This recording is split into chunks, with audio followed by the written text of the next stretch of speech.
या हेलो संकल्प batches, good morning. संकल्प 1 2 3 4 5 वापस स्वागत है आप लोगों का। क्या सब लोग आ गए?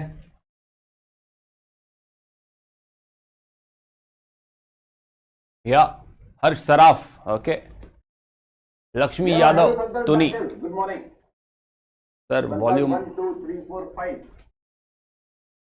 वापस स्वागत है आप लोगों का। चलिए, ऑडियो टेस्टिंग हो गई। नितिका, कनक, Sukesh, Krish, Akash, Prakhar, Lakshita, Shivam, okay okay, Janki, Sankhita, Upshikha, okay, Neda, क्या है, Neeta, okay. Then we have Bulbul Behera, Bhanu, चलिए जितेंद्र, चलिए भाई सबका स्वागत है। तो जो है उम्मीद है कि हाँ, लास्ट के 2 दिन जो आपके पास थे, ऑफ थे, है ना, थर्सडे फ्राइडे सैटरडे, 2 दिन आपको पूरे पूरे मिले हैं, राइट, है ना। अब कोई बैकलॉग नहीं होगा। और स्पेशली जो पिछली 10 classes, almost 25% of the course is done, right, है ना। तो एक स्ट्रॉन्ग फाउंडेशन जो है, मुझे लग रहा है कि हाँ, जो पहले 2 प्लेयर्स हैं जहां से कहानी शुरू हुई है, वो कहानी आपने पढ़ी होगी। कितने लोगों ने पढ़ा, कितने लोगों ने रिवाइज कर लिया? यहां तक सब सारे लोग साथ में, कोई ऐसा जो भटक रहा है अभी? या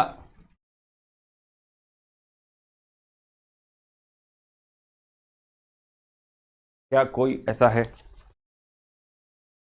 जो कहीं रह गया हो?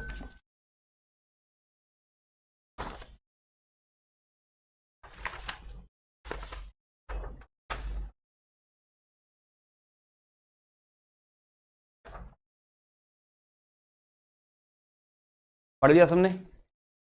चलिए, ओके, डन है, डन है, नो बैकलॉग। कॉलेज एग्जाम चल रहा है अभी, चलो ठीक है, जल्दी एग्जाम खत्म हो जाए फिर जो है कर लेना, ठीक है ना। कोशिश करिए कि भाई सब लोग साथ में रहे, कोई कहीं ना भटके। ओके, चलिए बात शुरू करते हैं इसी बात पे।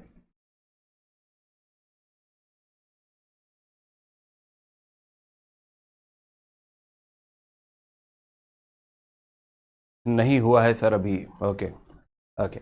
देखिए, अगर कोई जेन्युइन रीजन है, राइट, है ना, कि हाँ भाई कॉलेज में एग्जाम चल रहा है, जेन्युइन रीजन ये नहीं है कि सर घर में कजिन का शादी था, सर ये कोई जेन्युइन रीजन नहीं है कि शादी ब्याह आपके बिना भी हो जाएगा, राइट, है ना, कि हाँ जितना खानदान में शादी हो रहा है इस सीजन में, वो आपके बिना भी होगा। उसकी बुकिंग वुकिंग कर रखी है लोगों ने, हो जाएगी।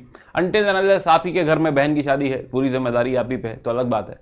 लेकिन हाँ, बाकी जो शादियां हो रही हैं उसमें सारे जिम्मेदार लोग हैं, वो संभाल लेंगे, है ना। ऐसा आपके बिना, जब तक आप बारात में नागिन डांस ना करें तब तक ये शादी ना हो पाए, ऐसी अगर गलत फहमी है आपको, है ना, तो निकलिए उसमें से, है ना। प्लीज पढ़ाई करिए, है ना। ऐसा कुछ नहीं होने वाला कि भाई जो है, अगर आप नहीं गए, अगर आपने डांस नहीं किया, अगर जाके फोटो नहीं खिंचाई स्टेज पे, तो बात नहीं बनेगी, है ना। इन सारी चीजों से बाहर निकलिए, राइट, है ना। फोकस करिए पढ़ाई पे, क्योंकि ये टाइम वापस नहीं आएगा। शादी तो होनी ही होनी, हो ही जाएगी, आपकी भी हो जाएगी आगे जाके, राइट, है ना। तो हाँ, तो उसके लिए परेशान मत होइए और इंश्योर करिए कि हाँ, ये जो समय है ये धीरे धीरे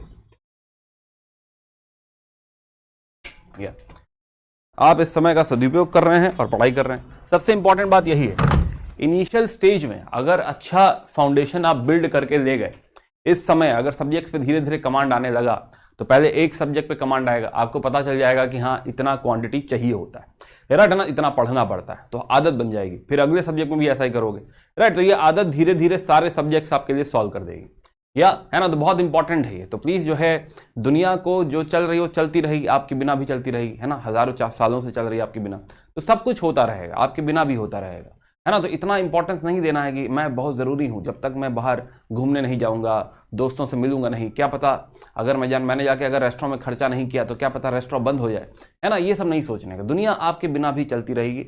ये 1.5-2 साल आप दुनिया को भूल जाइए, राइट ना, 2 साल एटलीस्ट मिनिमम दुनिया को भूल जाइए। सब कुछ आपके बिना भी होता रहेगा, कोई परेशानी की दिक्कत जो है, परेशानी की बात नहीं है, राइट है ना। तो हाँ, तो फोकस आप सिर्फ और सिर्फ इस चीज पे करिए कि आप अब यूपीएससी एस्पिरेंट हैं, सीरियस एस्पिरेंट हैं, और आपको सिर्फ और सिर्फ क्या करना है, पढ़ाई करना है। चलिए खैर, बात शुरू करते हैं। बर्थडे दीपशिका, चलिए भाई आपको जन्मदिन की बहुत बहुत शुभकामनाएं, राइट है ना। और जो है उम्मीद है कि आप और पढ़ेंगे आज। चलिए ओके, तो हाँ, तो जो है एक और बहुत अच्छी थॉट है कि हाँ भाई, एक्सक्यूज जो है, एक्सक्यूज तो ढूंढना बहुत आसान है। जब आप फेल भी हो जाएंगे, अगर खुदा ना खास्ता आप फेल हो गए, तब भी आपके पास सैकड़ों रीजन होंगे कि हम क्यों फेल हो गए, राइट। पहला रीजन तो यही है कि टीचर ही खराब था, पता नहीं क्या घुस जाता था कौन से सब कंटेंट में, राइट, है ना, पढ़ाता ही चला जाता था। इतना कौन पढ़ाता है और क्यों ही पढ़ाता है, राइट, है ना, कि गजब टीचर पढ़ा रहे हैं ना, तो दिक्कत है। तो हाँ, तो पहला तो एक्सक्यूज यही है कि टीचर ही ऐसा, तो ज्यादा पढ़ा दिया और हम उसी में जो है पढ़ नहीं पाए, खो गए। तो हाँ, तो टीचर खराब है, कोचिंग खराब है, इंस्टीट्यूट खराब है, ये सब पहला रीजन है, गलत ज्वाइन कर लिए थे, राइट, है ना, कि हाँ इससे अच्छा सेल्फ स्टडी करना चाहिए था, यही मिस्टेक हो गया, है ना। तो ये सब बहाने आते रहेंगे। प्लस और रीजन होगा कि हाँ जो है उस साल जो है बारिश नहीं हुई, उस साल जो है खाना कम था, जो भी है दुनिया भर का आप एक्सक्यूज ढूंढते रहेंगे। तो एक्सक्यूज आपको मिल जाएंगे बहुत सारे, लेकिन एक्सक्यूज यहां पर इंपॉर्टेंट नहीं है, यहां पर कारण इंपॉर्टेंट है कि भाई आप तैयारी कर रहे हैं तो क्यों कर रहे हैं, है ना। ये तैयारी जो है आपके लिए जीवन बदलने वाली है, तो कुछ ऐसी होनी चाहिए कि हाँ वाकई बदलाव महसूस हो, राइट। अगर वही जो ढर्रे पे आप चल रहे थे वही चलता रहा, कुछ नहीं पढ़े, कुछ नहीं किया, कुछ मेहनत नहीं करी, तो रिजल्ट भी वही होगा जैसा होता आ रहा था, है ना। रिजल्ट तब चेंज होगा जब आपके इनपुट्स में चेंज आएंगे, आपकी मेहनत में चेंज आएगा। अगर वो नहीं आ रहा तो फिर जो है कुछ भी यहां पे बदलाव नहीं होने वाला। चलिए खैर, तो वापस आते हैं। तो अभी तो एक अपना मुद्दा बाकी है जो हम लोग rise of East India company पढ़ रहे थे, थोड़ा सा डिस्कशन उसका बाकी है, पहले उसकी बात करते हैं, है ना। तो अभी ये पुराना टॉपिक चल रहा है, तो हम लोग बात कर रहे थे कि भाई 1857 तक पुराने टॉपिक की कुछ कहानियां बाकी हैं। तो 1857 तक हम बात कर रहे थे कि दिस इज सीजन 1, और हमने समझा कि एक तो इंडियन स्टेट्स की हम लोगों ने कहानी समझी, इंडियन स्टेट्स, जिसमें हमने समझा कि हाँ मुगल्स का डिक्लाइन हो रहा था, मराठास का राइज हो गया लेकिन वो भी डिक्लाइन हो गए थे। एंड दूसरी जो हम लोग कहानी बात कर रहे थे वो था यूरोपियन पावर्स, जिसमें कौन कौन है हम लोग बात कर रहे थे कि हाँ पोर्चुगीज है, डच है, थे, राइट, ना, इंग्लिश हैं और फ्रेंच हैं। बाकी सब लोग गेम से बाहर हो गए थे, खाली और सिर्फ क्या रह गया था, अंग्रेजों की ईस्ट इंडिया कंपनी, है ना। अब यहां से ईस्ट इंडिया कंपनी का मतलब यह है कि ब्रिटिश की ईस्ट इंडिया कंपनी, डच की भी ईस्ट इंडिया कंपनी थी, फ्रेंच की भी ईस्ट इंडिया कंपनी है, लेकिन हमें उनसे मतलब नहीं। अब से जब हम ईस्ट इंडिया कंपनी बोलते हैं तो मतलब अंग्रेजों की ईस्ट इंडिया कंपनी। नाउ 1757 से हमने कहा कि एक नया दौर, एक नई कहानी चालू हुई, which is rise of east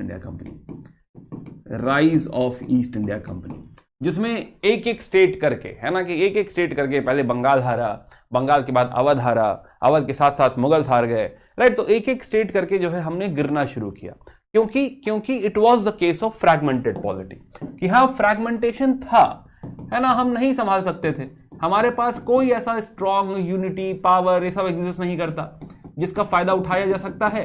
तो it was the case of fragmented polity 1750s के आसपास, कि फ्रैगमेंटेशन क्रिएट हो गया था, छोटे छोटे राज्य क्रिएट हो गए थे, हमको एक एक करके मारना बहुत आसान हो गया था, और एक एक करके हम आपस में एक दूसरे से भिड़ भी रहे थे। तो कहीं ना कहीं उनके लिए rise of East India company काफी केक वॉक है, इजी है, जिसमें उन्होंने युद्ध भी किया, जहां पे जरूरत पड़ी शक्ति का भी इस्तेमाल किया, युद्ध भी किया, और जहां पे जरूरत पड़ी डिप्लोमेसी की, दिमाग लगाने की, तो उन्होंने डिप्लोमेसी का भी इस्तेमाल किया, पॉलिसीज भी ऐसी बनाई, अलायंसेस भी ऐसे बनाए जो हम पे क्या पड़े, हम पे भारी पड़े। तो हम लोग डिप्लोमेसी की कहानी हम लोग अभी सीख रहे थे, और डिप्लोमेसी की कहानी में हम लोगों ने कुछ कुछ चीजें जानी ऑलरेडी, राइट ना। पहली चीज तो हमने जानी कि इनिशियल दौर में 1813 तक, 1813 तक हमने जाना कि इनका जो थॉट प्रोसेस है, उस थॉट प्रोसेस को रिंग फेंस कहते हैं, ये हमने समझा। और रिंग फेंस में हमने जाना कि कुछ कुछ गवर्नर जनरल्स जो हैं जिन्होंने इसमें काफी अच्छा रोल प्ले किया है, जिसमें सबसे पहले नाम आता है एक गवर्नर का, जिसका नाम है क्या, रॉबर्ट क्लाइव। इसको टाइमलाइन पे बनाते हैं वापस, याद दिलाइए भाई कौन कौन सा गवर्नर है। तो पहला गवर्नर क्या नाम लिखूं, तो हमें याद आया कि इनिशियल गवर्नर जो है वो है रॉबर्ट क्लाइव, जो गवर्नर तो वैसे बाद में बना है, but yes he is the founder की हम बात कर रहे थे कि हाँ 1752 में आर्कट की कहानी थी, तो कहानी कुछ आर्कट से चालू हुई थी, एंड टिल 1767 ये कुछ कुछ करता रहा, है ना। ये दौर था क्लाइव का, कि हाँ क्लाइव ने फाउंडेशन स्टैब्लिश करी थी, क्लाइव वॉज द फाउंडर। अगला नाम क्या लिख दो, अगला नाम कौन है, अनूप का भी जन्मदिन है, बहुत बहुत मुबारक हो अनूप, मचा दो आज पढ़ाई में, राइट। इतना पढ़ लो कि मम्मी चौंक जाए, कहे रोज बनाया करो बेटा जन्मदिन अपना। हाँ, तो इसके बाद किसका नाम आता है,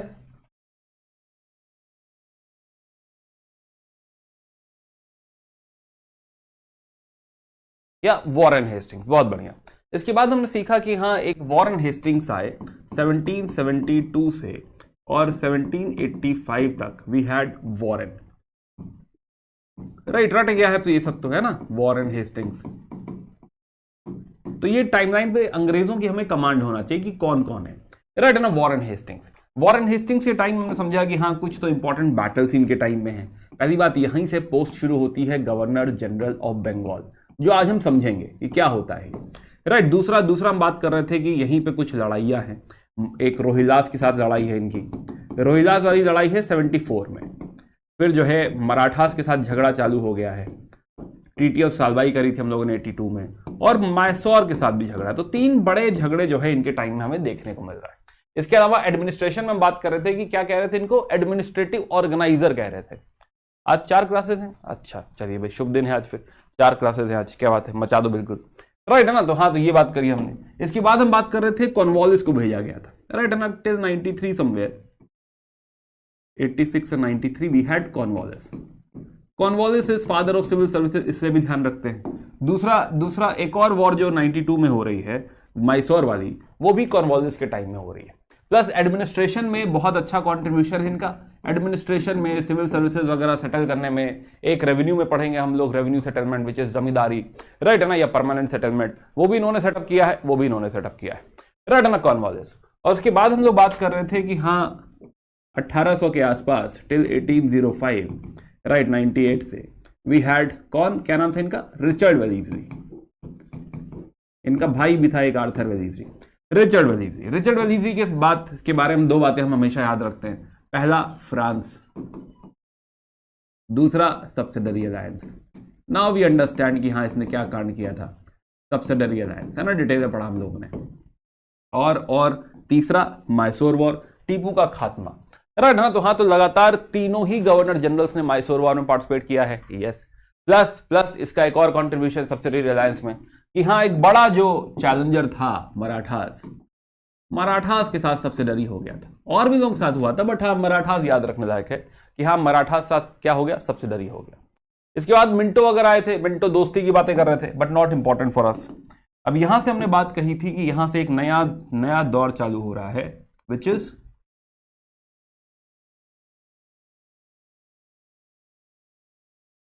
कि रिंग फेंस खत्म हो गया है 1813 में, और यहां से शुरू हो रहा है सबऑर्डिनेट आइसोलेशन। तो एक नया दौर यहां से चालू हो रहा है विच इज सबऑर्डिनेट आइसोलेशन। तो सबऑर्डिनेट मतलब अब जो इंडियन रूलर्स हैं वो सबऑर्डिनेट हैं, नीचे हैं, राइट है ना। आइसोलेशन बोले तो आइसोलेशन कि अब जो है ये जो सारे इंडियन स्टेट्स होंगे ये एक दूसरे से आइसोलेटेड होंगे। क्या ये एक दूसरे से झगड़ा कर सकते हैं? नहीं। क्या ये दूसरे से दोस्ती कर सकते हैं? नहीं। तो ये आइसोलेटेड है 1813 से। अब इसमें हमें याद आया उस आदमी के बारे में, राइट है ना, जो हम कहते हैं कि हाँ टिल 1823 रह गया था 10 साल। क्या नाम है इसका? It is Rowdy Rathore, sorry Rawdon Hastings, Rawdon Hastings. और ये एक नया मंत्र लेकर आ गया, क्या बातें करने लग गया, कहने लगा कि नहीं अब कोई जो है बड़ा नहीं है हमसे, हम ही है पैरामाउंट पावर। पैरामाउंटसी की बात करने लग गया, पैरामाउंटसी। और राउडन हेस्टिंग्स के साथ 2 चीजें जो है इंपॉर्टेंट अभी हम ध्यान रखते हैं, या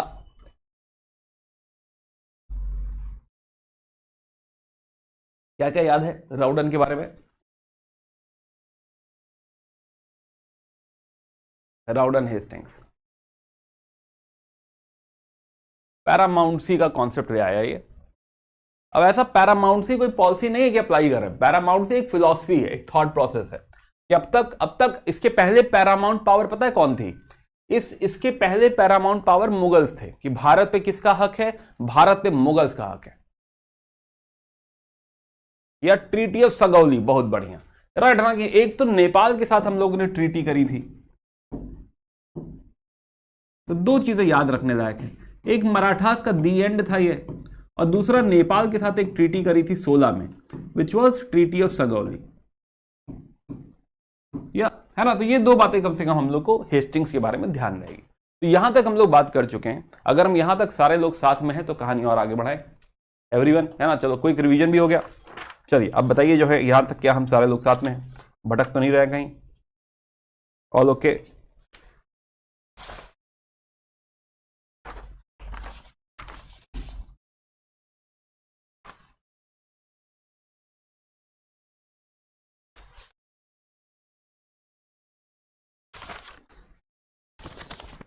या बड़े आगे। हाँ, रैयत वारी भी नहीं के टाइम में आया, यस वेरी गुड, रैयत वारी भी नहीं के टाइम में आया।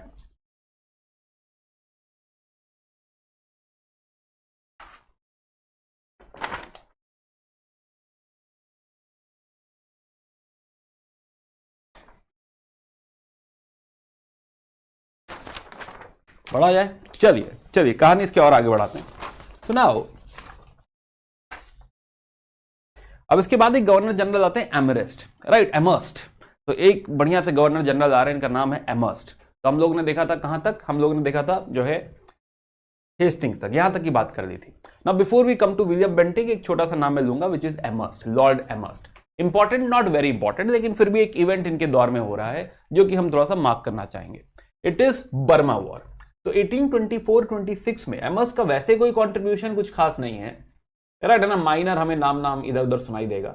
लेकिन 24-26 में एक जो है एक इवेंट होता है which is Burma. This is first Burma war, या तो 24-26 में एक इवेंट हो रहा है which is first Burma war, इसकी बात कर लेते हैं। तो पहली बर्मा वॉर, राइट ना। तो हो क्या रहा था कि अब तक जो है हम लोगों ने बर्मा को टच नहीं किया था। अब तक हम लोग इंडिया साइड, बंगाल साइड थे, राइट है ना। अब बगल में ही क्या है, बर्मा है, इधर बंगाल है, पड़ोस में क्या है, बर्मा है, बर्मा, राइट। अब बर्मा क्या है, बर्मा एक्सपैंड कर रहा है, बर्मा अटैक कर रहा है मणिपुर पे, राइट है ना। बर्मा अटैक कर रहा है इस इलाके में, तो बर्मा एक्सपैंड कर रहा है। अब बर्मा अलग देश है अपना, वो एक्सपैंड कर रहा है, उसे लग रहा है कि हाँ पड़ोसी है, पड़ोसी के साथ तो प्यार होता ही है। हाँ, तो जो है पड़ोसी पे अटैक कर रहा है, पड़ोसी पे अटैक कर रहा है। तो मणिपुर वगैरह पे अटैक कर दिया इसने, मणिपुर पे अटैक कर दिया। अब जब मणिपुर पे अटैक कर दिया, तब अंग्रेजों को टेंशन हो रही है कि हाँ ये असम साइड भी आ सकते हैं, ये बंगाल साइड भी आ सकते हैं, तो इनको रोकना पड़ेगा, इनको रोकना पड़ेगा। तो कहानी यहां से चालू होती है, राइट है ना, कि हाँ इनको क्या है, इनको रोकना पड़ेगा।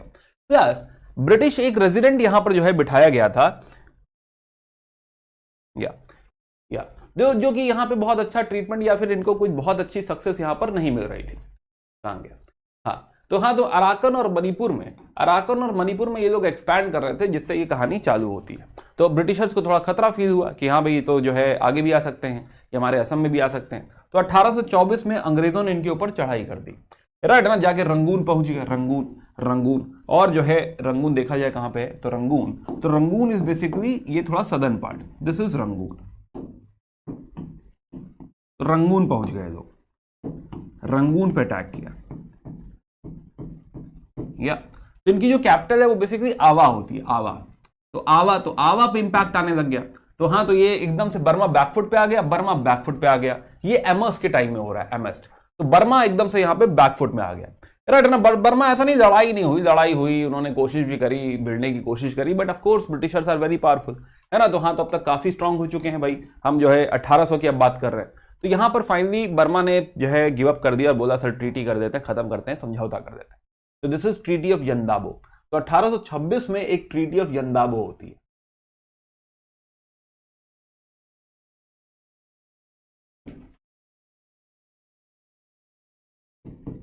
ट्रीटी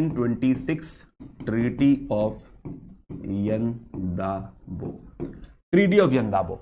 तो ट्रीटी ऑफ यंदाबो होता है यहां पे, जिसमें अंग्रेज कहते हैं कि हाँ भाई हमको क्या चाहिए, हमको आपसे 1 करोड़ रुपए चाहिए, आपसे जो झगड़ा हुआ था। प्लस नोट करने लायक ये बात है कि इसमें अराकन और तनसरीन, राइट है ना। कहां है ये अराकन और तनसरीन, तो ये अराकन वाला जो पार्ट है ये बर्मा से इन लोगों ने छीन लिया कि हाँ अब ये जो अराकन वाला पार्ट है ये हमारा रहेगा, प्लस इधर जो कोस्टल है ये पार्ट हमारा रहेगा। क्यों, क्योंकि हम चाहते हैं कि हमारे इस ट्रेड में कोई हमारे छेड़छाड़ ना करे। ये वाला पार्ट क्या, ये पार्ट नहीं, ये पार्ट आप ही का है। तो ये 2 प्रोविंसेस अराकन और तनसरीन जो है यहां पर अंग्रेजों ने बर्मा से ले लिए। तो ये यहां पर बड़ी उपलब्धि है। पैसा तो देखो हाथ का मैल है, चला जाएगा। तो 1 करोड़ रुपया लिया है तो ठीक है, उनका काम था लेना, लेकिन जो है अराकन और तनसरीन यहां पर दे दिया। क्या यह मेंस में प्रीलिम्स में जो है एक्सटेटमेंट हो सकता है, यस। तो ट्रीटी ऑफ यंदाबो, अराकन और तनसरीन चले गए, या ऐसा लिखेगा कि कुछ कोस्टल प्रोविंसेस, बट अगर उसने ऐसा लिख दिया कि ऑल कोस्टल प्रोविंसेस तो गड़बड़ हो जाएगा। ट्रीटी ऑफ यंदाबो में ऑल नहीं है, क्या है, सिर्फ और सिर्फ ये वाला पार्ट और ये वाला पार्ट। पेगू वाला पार्ट अभी छूटा हुआ है, दिस इज पेगू। तो पेगू वाला पार्ट अभी छूटा हुआ है, coastal provinces more than 50% coastal provinces इन लोगों ने ऑक्यूपाई कर दिया है। ये पार्ट छूटा है, ये पार्ट छूटा हुआ है। नाउ अब होता क्या है कि हाँ जो है ये इन्होंने कहा कि प्लस मणिपुर पे आप अटैक नहीं करेंगे, इसी चक्कर में सारा झगड़ा हुआ था। प्लस हमारा एक रेजिडेंट जो है आपके कैपिटल में बैठा रहेगा। इसका एक और इंपैक्ट हुआ कि इन्होंने अपनी कैपिटल चेंज कर दी, राइट है ना। पहले कैपिटल होती थी आवा, अब नई कैपिटल हो गई मैंडले, तो दिस इज मैंडले। तो मैंडले इनकी नई कैपिटल है। तो अब याद भी रखना कि मैंडले यहां पे है, राइट है ना, जो भी स्पेलिंग है मैंडले, LAY है, तो मैंडले। तो नाउ दे हैव है ना, इसी में दो चार बातें इसी में नीचे लिख लेना कि अराकन और तनसरीम लिख लेना, राइट है ना, कि हाँ मिल चुका है। एक ब्रिटिश रेजिडेंट बैठा है, वो वैसे भी ध्यान रहेगा। कुछ पैसा लिया है, यूपीएससी की नहीं पूछेगा कितना पैसा लिया है। आवा टू मैंडले इनकी कैपिटल उनको शिफ्ट करनी पड़ गई है ना, वो ट्रीटी में नहीं है, उनको शिफ्ट करना पड़ गया, not the part of treaty. Plus एक ब्रिटिश रेजिडेंट वगैरह है। ब्रिटिश रेजिडेंट और पैसे तो इज नॉर्मल चीज कि हाँ भाई ठीक है, आप क्या है रेजिडेंट रहेगा और जो है हम पैसे लेंगे, ये तो नॉर्मल है। मणिपुर पे आप अटैक नहीं करेंगे, ये भी आप लिख सकते हैं कि हाँ मणिपुर पे अटैक नहीं होगा। तो एक इंपॉर्टेंट ट्रीटी है, इसीलिए हम थोड़ा एमरस का नाम दे देते हैं कि एमर्स जो है, एमर्स के अंदर जो है ये हुआ है, right. Now another governor general, तो this was about Anglo Burma relation, है ना, पहली वॉर है, अभी होगी और लड़ाई होगी, अभी तो पहली लड़ाई। Now another important person is William Bentinck, right, Lord William Bentinck, 1828 से 1835। नाउ इनका जो है बहुत ज्यादा कंट्रीब्यूशन आपके एक्सपेंशन में नहीं है, बट फिर भी इनका नाम इंपॉर्टेंट है, राइट ना, ये कई बार आते रहेंगे कहानी में, not for the expansion, expansion तो माइनर है इनका, बट इसके अलावा बहुत सारी कहानी हम इनके बारे में सुनते रहेंगे, राइट ना। थोड़ी बातें मैं कह देता हूं, तो लिखने को हम इनका नाम भी लिख देते हैं टाइमलाइन में। 1828 to 35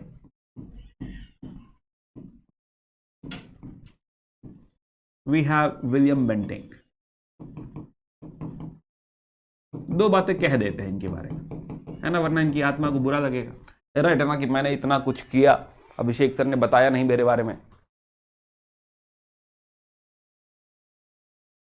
या चलिए सुनाओ। तो लॉर्ड विलियम बेंटिक, तो देखो लॉर्ड विलियम बेंटिक, हम लोग एक बात पढ़ेंगे कि सती का अबॉलिशन हुआ था, है ना। सती के अबॉलिशन के पीछे जो कंट्रीब्यूशन है वो राजा राम मोहन रॉय का है।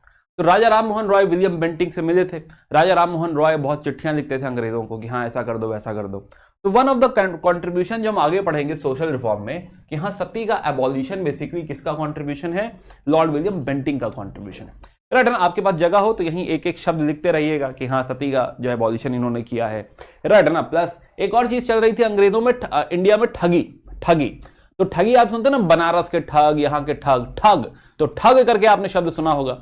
ठग कौन होते हैं, जो ठग देते हैं, राइट ना, जो कि जो है आपको बेवकूफ बना देते हैं, लूट लेते हैं। तो इंडिया में ठगी चल रही थी, स्पेशली नॉर्दर्न इंडिया में, जो गंगा के आसपास के प्लेन्स वगैरह है, बनारस हो गया, इन सब में ठगी खूब चलती थी, ठगी। तो ठगी क्या होते थे, ठगी बेसिकली होते थे कि वो किसान ही होते थे कभी कभी, राइट है ना, कि नॉर्मली बारिश का सीजन है तो किसान हो गए, लेकिन फिर जब बारिश खत्म हो गई, खेती वेती खत्म हो गई, अब खेती हो भी नहीं रही बहुत अच्छी, तो क्या किया जाए, तो ऐसा टाइम पास फ्रीलांसिंग वो लोग करते थे, ठगी, राइट है ना, कि हाँ चलो इस सीजन में ठगी करी है, ठगी। And they were very smart people, very very smart, of course criminals हैं लेकिन हाँ दे आर वेरी स्मार्ट।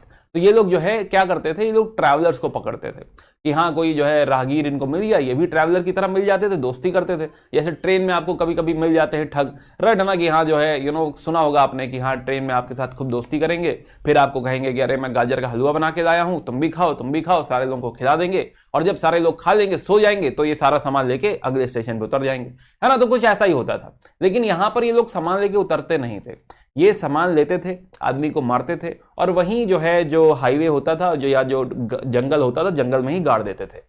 तो it was a clean crime, कोई पकड़ा जाता था, कोई पकड़ा नहीं जाता था। इनफैक्ट पता भी नहीं चलता था कि आदमी, उस समय इतना ट्रेन व्रेन तो कुछ था नहीं, तो आदमी निकला है घर से, अब गांव में कोई किसी को फोन तो कर नहीं सकता कि हाँ हम यहां पहुंचे नहीं पहुंचे, जैसे आज आप लोग व्हाट्सएप पे लिख देते हैं रीच, नहीं पहुंचे, कैब मिल गई, वहां पहुंच गए, ऐसे करके लिख देते हैं, बट उस समय तो ऐसा होता नहीं था। तो हाँ, तो जो है कोई निकला है गांव से जाने के लिए शहर, वो तो शहर में बीच में ही जो है ठगों के हाथ लग गया, तो किसी को खबर ही नहीं है कि कहां गया, क्या हुआ, कोई रिपोर्ट करने वाला भी नहीं है, जंगल में कोई विटनेस भी नहीं है। तो ये बहुत ऑर्गेनाइज्ड क्राइम था, बहुत क्लीन क्राइम था, पकड़े ही नहीं जाता था कोई, तो इस तरीके का चल रहा था। तो ये पूरा माल वाल लूट के, मर्चेंट्स वगैरह को लूट के क्या करते थे कि किसी लोकल राजा के पास जाते थे, राइट ना, छोटे से राजा के, उसको बेच देते थे। तो इनको पैटर्नाइज भी लोकल राजा लोग ही करते थे, है ना, कि हाँ जो है थोड़ा रखे हुए, हायर करे हुए, तो उनको पैटर्नाइज भी क्या करते थे, राजा लोग करते थे। तो ये 1830s के दौर तक आते आते एकदम जो है सर का दर्द बन गया, और अंग्रेजों का ही काम था ये सब हैंडल करना। तो it was Lord William Bentinck. Right है ना। तो बेंटिक के जमाने में ही हुआ कि हम इसको सॉल्व करेंगे, इसको जो है हैंडल किया जाएगा। तो एक पकड़े गए कर्नल स्लीमैन, राइट, इनका नाम है स्लीमैन, इनको ठगी स्लीमैन भी कहते हैं। इनको ये काम दिया गया कि सर है ना, जाइए जो है इनको हैंडल करिए, राइट, इनको ढूंढिए, बहुत सारे लॉ पास करेगा कि ठग पकड़ेगा तो ये होगा वो होगा दुनिया भर का, है ना। तो कर्नल स्लीमैन एकदम जुट गए जो है 1830s में इन ठग्स को पकड़ने में। तो बहुत सारे लोग पकड़े गए, कुछ 1400-1500 लोग जो है यहाँ पे पकड़े गए, 1400 ठग जो है इन्होंने पकड़े थे। लेकिन क्या ठगी तब तक खत्म हो गई थी? नहीं, ऐसा नहीं है। इन्होंने 100% तो नहीं खत्म किया था, बट हाँ थोड़ा अंग्रेजों की पुलिसिंग का खौफ आ गया था कि हाँ भाई जो है ठग पकड़ लेंगे, हम पकड़े जाएंगे तो क्या होगा, राइट है ना, तो जो है गड़बड़ हो सकती है। प्लस इनको पनिशमेंट वगैरह भी दे दिया था, थोड़ा एग्जाम्पल यहाँ पे सेट कर दिया था, थोड़ा माइनर कंट्रोल कहा जा सकता है, बट माइनर कंट्रोल ही था। और उन्होंने डिक्लेयर कर दिया कि हाँ मैंने सॉल्व कर दिया, मैं ही हूँ राजा, बहुत बढ़िया आदमी हूं मैं, है ना। तो सीमा ने डिक्लेयर कर दिया कि हाँ जो है ये ठग जो है डिस्ट्रॉय हो गए। जब उसे लगा कि कुछ नहीं हो सकता, ये तो रहेंगे ही रहेंगे, तो उसने ऐसा डिक्लेयर कर दिया था। हमारे काम का क्या है कि इनके टाइम में ये ठगी वाला काम हुआ था, तो सप्रेशन ऑफ ठगी पे इन्होंने काम किया हुआ है। तो एक सती और एक ठगी, है ना, दो तरह के, दोनों ठगी ही है, राइट है। तो सती और ठगी ये दो चीजों पे इन्होंने काम किया है। ठगी के साथ आप एक शब्द और लिख लीजिए, कर्नल स्लीमैन, है ना, ये कहीं एमसीक्यू में पूछ लिया तो ध्यान रहेगा हमें, कर्नल स्लीमैन। दूसरा शायद हम आज बात करेंगे या कल बात करेंगे कि एक चार्टर एक्ट लेकर आएंगे 1833 का, जो एकदम से इनका डेजिग्नेशन चेंज कर देगा। अब तक इनको हम कह रहे थे हम लोग गवर्नर जनरल ऑफ बंगाल, अब ये कहे जाएंगे गवर्नर जनरल ऑफ इंडिया, है ना, समझेंगे इस बात को, डोंट वरी। प्लस एजुकेशन में हम बात करेंगे कि एजुकेशन में मैकॉले मिनट भी इन्हीं के टाइम में हुआ है। मैकॉले मिनट, एजुकेशन सिस्टम का पूरा जो है कि अंग्रेजी पढ़ाई जाएगी, राइट, ये सब कुछ इन्हीं के टाइम में हुआ है। ये भी पढ़ेंगे, ये भी पढ़ेंगे। Plus provincial court of appeal वगैरह जो है इन्होंने कैंसिल किया था, है ना, दिस इज इन जुडिशरी। तो इनका कॉन्ट्रीब्यूशन एक्सपेंशन में कोई बहुत ज्यादा नहीं, राइट, वो भी बात करेंगे एक्सपेंशन वाला, लेकिन हाँ इनका कॉन्ट्रीब्यूशन बाकी चीजों में कई जगह में नाम सुनाई देता है। तो बिना बेंटिक के डिस्कशन के हम बाकी चीजों में आगे नहीं बढ़ पाएंगे, राइट। तो इसीलिए इंट्रोड्यूस करे ले रहे हैं कि भाई एक बेंटिक भी है हमारे लिए इंपॉर्टेंट। अब बात करते हैं कि जो हम डिस्कशन कर रहे हैं rise of East India company, उसकी बात करते हैं। तो एनेक्सेशन, तो एनेक्सेशन देखो, एक तो 1831 में माइसोर के साथ आपको याद आ रहा होगा कि एक ट्रीटी कर रखी है, सब्सिडरी अलायंस, राइट। तो 1831 में एक खबर आई, एक रिवोल्ट हुई, छोटी सी रिवोल्ट ऐसे एक गांव में। तो हुआ कि जो है एक चिट्ठी उठी आई इनके पास कि माइसोर ठीक से राज्य कर नहीं पा रहे, वोडियार जो है ठीक से राज्य नहीं कर पा रहे। तो उस चिट्ठी के बेसिस पे इन्होंने 1831 में माइसोर हड़प लिया था। प्लस कूर्ग डिस्ट्रिक्ट है कर्नाटका में, प्लस असम के पास एक छोटी सी डिस्ट्रिक्ट है कचर, सेंट्रल कचर, तो 1834। तो ये दो तीन चीजें इन्होंने यहां पर हड़प ली थी। अब माइसोर देखो, आप नॉर्मली कहेंगे सर बहुत बड़ी बात है ना, तो हम क्यों नहीं नाम लिख रहे, माइसोर ही हड़प लिया है।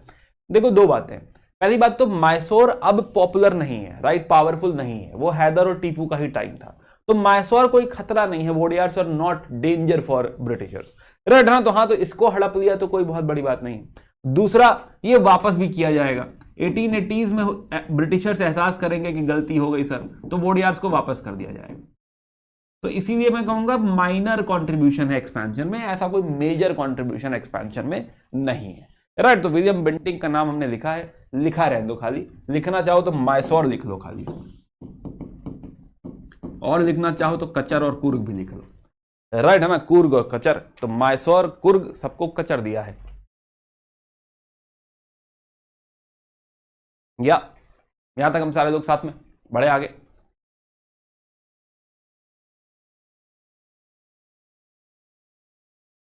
हाँ, लॉर्ड रिपन करेंगे कुछ बहुत बढ़िया, शायद लाएंगे रिपन को। रिपन थोड़ा देवता आदमी है ना, तभी वापस कर दिया, वरना कौन ही वापस करता है हड़पने के बाद। आप बगल वाले से पेन लेते हो, यूज करने लगते हो, बैग में रख के चले जाते हो।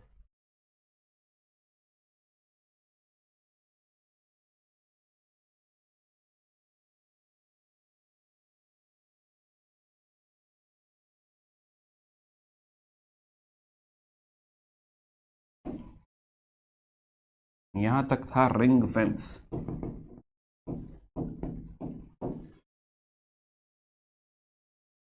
बड़े आगे, चलिए ओके। तो नाउ तो बात आगे बढ़ाते हैं। अब इसके आगे हम कुछ कुछ लोगों को ऑलरेडी जानते हैं, राइट है ना, कि ऑकलैंड अफगानिस्तान वॉर कर रहे थे, राइट है ना, तो एंग्लो अफगान वॉर। तो just for the sake of completing the timeline, है ना, लिख लेते हैं। कि हाँ यहां पर ऑकलैंड है टिल 42।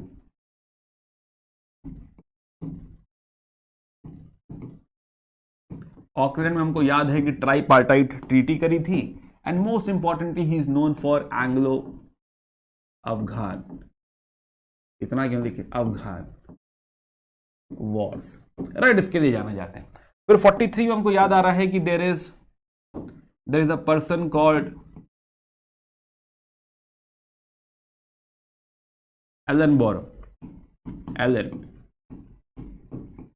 या ये हमको याद आ रहे हैं, इन्होंने सिंध एनेक्स कर दिया था। क्या है सब जानते हैं हम लोग, राइट है ना, कि सिंध ही एनेक्स कर दिया था 1840s में, 1843 में, एग्जैक्ट ईयर पता हमको 1843। या चलिए, तो एक तो हमने बात करी थी कि भाई जो है सिंध का ये Anglo Afghan Wars, Lord Auckland और लॉर्ड एलन बोरो जो है हमने समझा था कि जो है इनका कॉन्ट्रीब्यूशन, राइट। दूसरा हेनरी हार्डिंगे हम बात कर रहे थे कि फर्स्ट पंजाब वॉर थे ना, तो हेनरी हार्डिंगे भी आए थे। तो फर्स्ट पंजाब वॉर 45-46 है ना, बस लिख लेते, पढ़ा हुआ है सब हम लोगों ने। 45-46 we have Henry Hardinge, Punjab war. 45-46 Punjab war के लिए लिखा है, not for Henry. Punjab war हुआ है, फर्स्ट वॉर, एनेक्स नहीं हुआ था, या है ना। 44 से 46 हैं कुछ ये लोग नाउ, तो आगे हाँ, तो 36 से 42 ऑकलैंड है, 42 से 44 जो है एलन बोरो है, और फिर 44 से 46 वी हैव हेनरी हार्डिंग है, हेनरी हार्डिंग एक बार लिखा रहेगा टाइमलाइन पे तो अच्छा रहेगा, है ना, हेनरी हार्डिंग। तो 44 से 46 है, जिसमें 45-46 पहली वॉर हुई।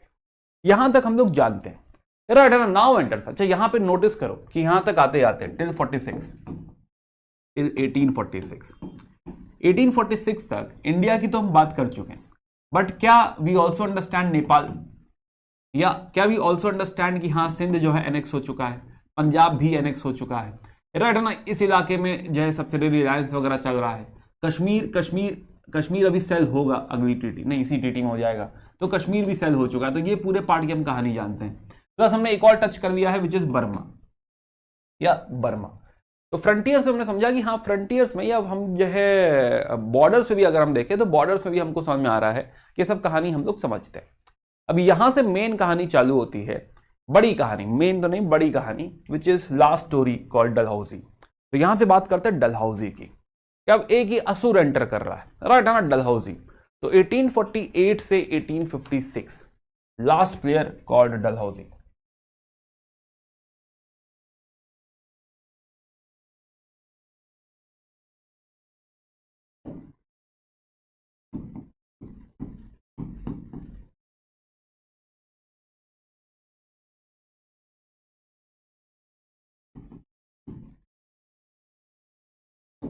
We are talking about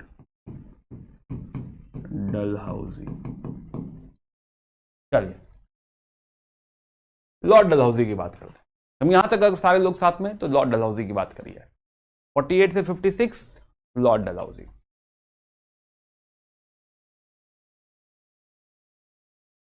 तो नाउ तो लॉर्ड डलहौजी, तो लॉर्ड डलहौजी हमारा ये पहला असुर है, राइट। ऐसा नहीं कि हाँ ये देखो अगेन हमारे लिए असुर है, हमारे लिए असुर इन द सेंस इसने जो काम किया उसका हमारे लिए नुकसान। हम ये नहीं कह रहे एज अ पर्सन हम किसी की बुराई नहीं कर रहे कि एज अ पर्सन वो बुरा आदमी था, गलत काम करता था, हम ये बुराई नहीं कर रहे। हम बात कर रहे हैं कि हाँ हमारे लिए जो ये कर रहा है, राइट है ना, specially with respect to extension, ये जो है ये हमारे लिए भारी पड़ा, काफी भारी पड़ा। तो आइए समझते हैं। तो नाउ तो सबसे पहली चीज तो अपना डिस्कशन है डलहौजी के बारे में। डलहौजी और 1848 से 1856 ये रहा है, जिसमें हम सबसे पहले जो बात कर रहे हैं, हम पहले बात कर रहे हैं एक्सपेंशन की। एक्सपेंशन बोले तो टेरिटरी वगैरह एक्वायर किया है ना। तो सबसे पहला डिस्कशन है एक्सपेंशन, जिसमें सबसे पहला नाम आता है जिसके लिए बदनाम है ये, वो है डॉक्ट्राइन ऑफ लैप्स।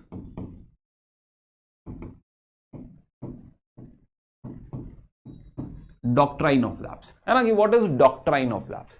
तो ये एक अतरंगी आइडिया लेकर आया। एक्चुअली ओरिजिनली आइडिया इसका नहीं है, लेकिन हाँ एक अतरंगी आइडिया है which is doctrine of lapse. तो पहले समझते हैं कि डॉक्ट्राइन ऑफ लैप्स है क्या। तो मान लेते हैं कि जो है लेट से कोई राज्य है और ये अंग्रेजों से ट्रीटी करे हुए है, तो ब्रिटिश के साथ ये ट्रीटी में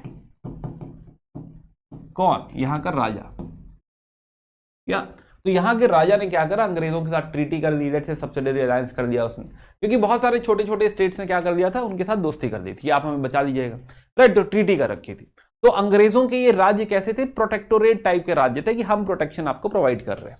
नाउ अब हुआ क्या कि अगर मान लो कि हाँ इसका अगर कोई एक नेचुरल बेटा हो जाए, नेचुरल हियर है ना, इसका वारिस, नेचुरल वारिस, कि हाँ इसका अपना बायोलॉजिकल सन, तो अगर कोई एक नेचुरल बेटा हो जाता है, यहां पे एक बायोलॉजिकल सन हो जाता है, इन दैट केस इस राजा के बाद इस पूरे राज्य को संभालेगा उसका बेटा। This is obvious, hereditary position होती है राजा का बेटा ही राजा बनता है। लेकिन खुदा ना खास्ता अगर इसका कोई नेचुरल हियर ना हुआ तो क्या होगा। अब इस ऐसे केस में राजा लोग क्या करते थे, अडॉप्ट करते थे, है ना, कि हाँ फिर कोई होगा यहां पर एक adopted sun, adopted sun.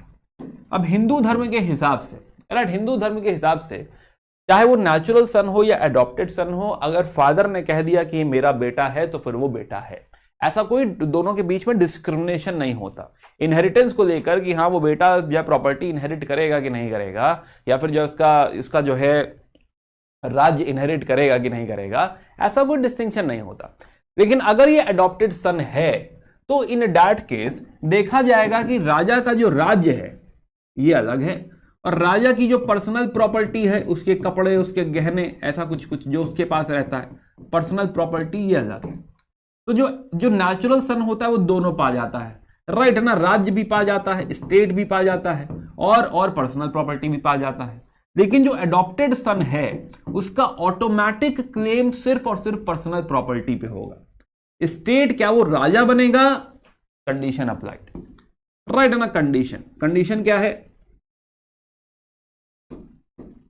Condition subject to approval, कि अगर अंग्रेजों को लगेगा कि हाँ बन जाना चाहिए, है ना, कि हाँ बेकार स्टेट, हम क्यों ही दिमाग लगा इसमें, बनाओ यार जाओ, राइट ना। तो अगर अंग्रेजों ने कहा अप्रूव्ड है तो हाँ तो अप्रूव्ड है, और अदरवाइज अंग्रेजों को अगर लग रहा है कि हमारे काम का स्टेट है ना, इसके हाथ में क्यों ही जाने दें, इसको एनेक्स कर दिया जाए, तो सब्जेक्ट टू अप्रूवल है, और अगर अप्रूवल नहीं मिला तो एनेक्सेशन है, इस राज्य को हड़प लिया जाएगा। अब ये एक अतरंगी सी फिलॉसफी है जिसे कहा जाता है doctrine of lapse. This is doctrine of lapse.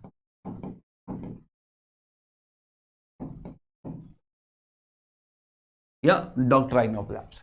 Now पहले फिलॉसफी हम समझ गए सारे, क्या कि अगर नेचुरल हेयर नहीं है तो in that case adopted son may inherit the personal property, but inheritance of the state depends upon the approval from the Britishers, right. Inheritance of the state is subject to approval from the Britishers, if not approved the state would be annexed.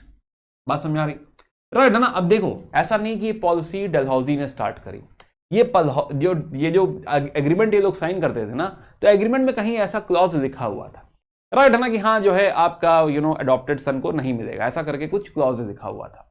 तो ये पहले भी use हुआ है, right. इसका usage हम देखेंगे, इसका यूजेज 1820s से हमको देखने को मिलेगा, 1820s। जैसे कि कर्नाटका में एक जगह है कित्तूर को एनेक्स किया गया था, राइट है ना, कित्तूर वॉज एनेक्स्ड, और यहीं पर रानी चिन्नम्मा थी, कित्तूर में रानी चिन्नम्मा, कर्नाटका है ये, उन्होंने रिवोल्ट कर दिया था।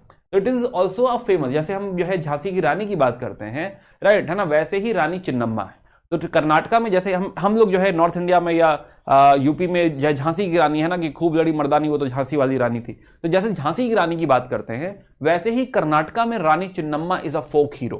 तो इन्होंने सबसे पहले आवाज उठाई कि नहीं ये गलत है, राइट। युद्ध किया, प्रॉपर बैटल लड़ी, राइट ना, प्रॉपर युद्ध किया, बट ऑफ कोर्स हार जाएंगी, छोटा सा स्टेट है, अंग्रेजों से नहीं जीत पाएंगी, लेकिन हाँ रिवोल्ट हुआ है ना। उसके अलावा और भी छोटी छोटी डिस्ट्रिक्ट्स में जो है इन्होंने ये डॉक्ट्राइन ऑफ लैप्स हुआ है, राइट ना। जैसे कि एक जगह है मांदावी, कोलाबा, तो 30s में भी हम देखेंगे तो जलौन, तो कोलाबा, जलौन, मंडावी ये सब भी हुआ। ये भी लिख लो भाई, मांडवी वगैरह है ना, लिख लो, कोलाबा लिख लो, जालौन लिख लो।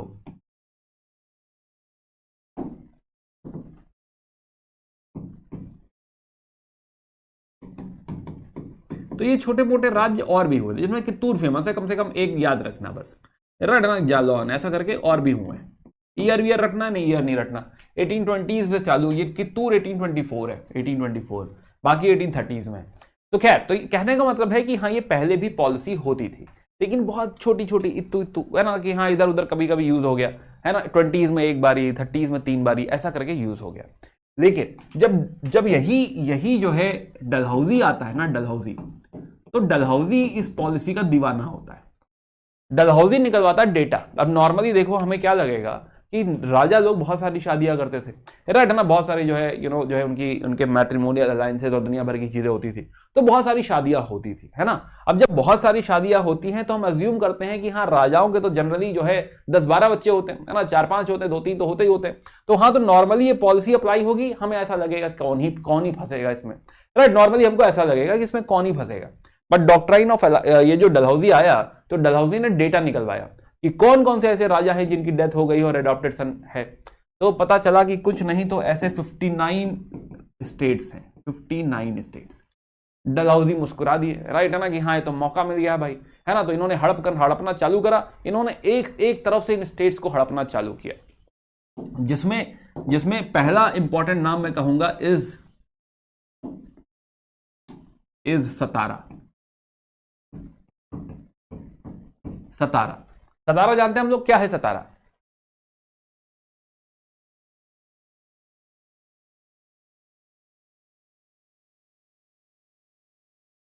अरे what if king has more than one wife, सारा मिला के कहा जा रहा है, एक वाइफ 2 वाइफ की बात नहीं हो रही, सबका मिला के बात हो रही।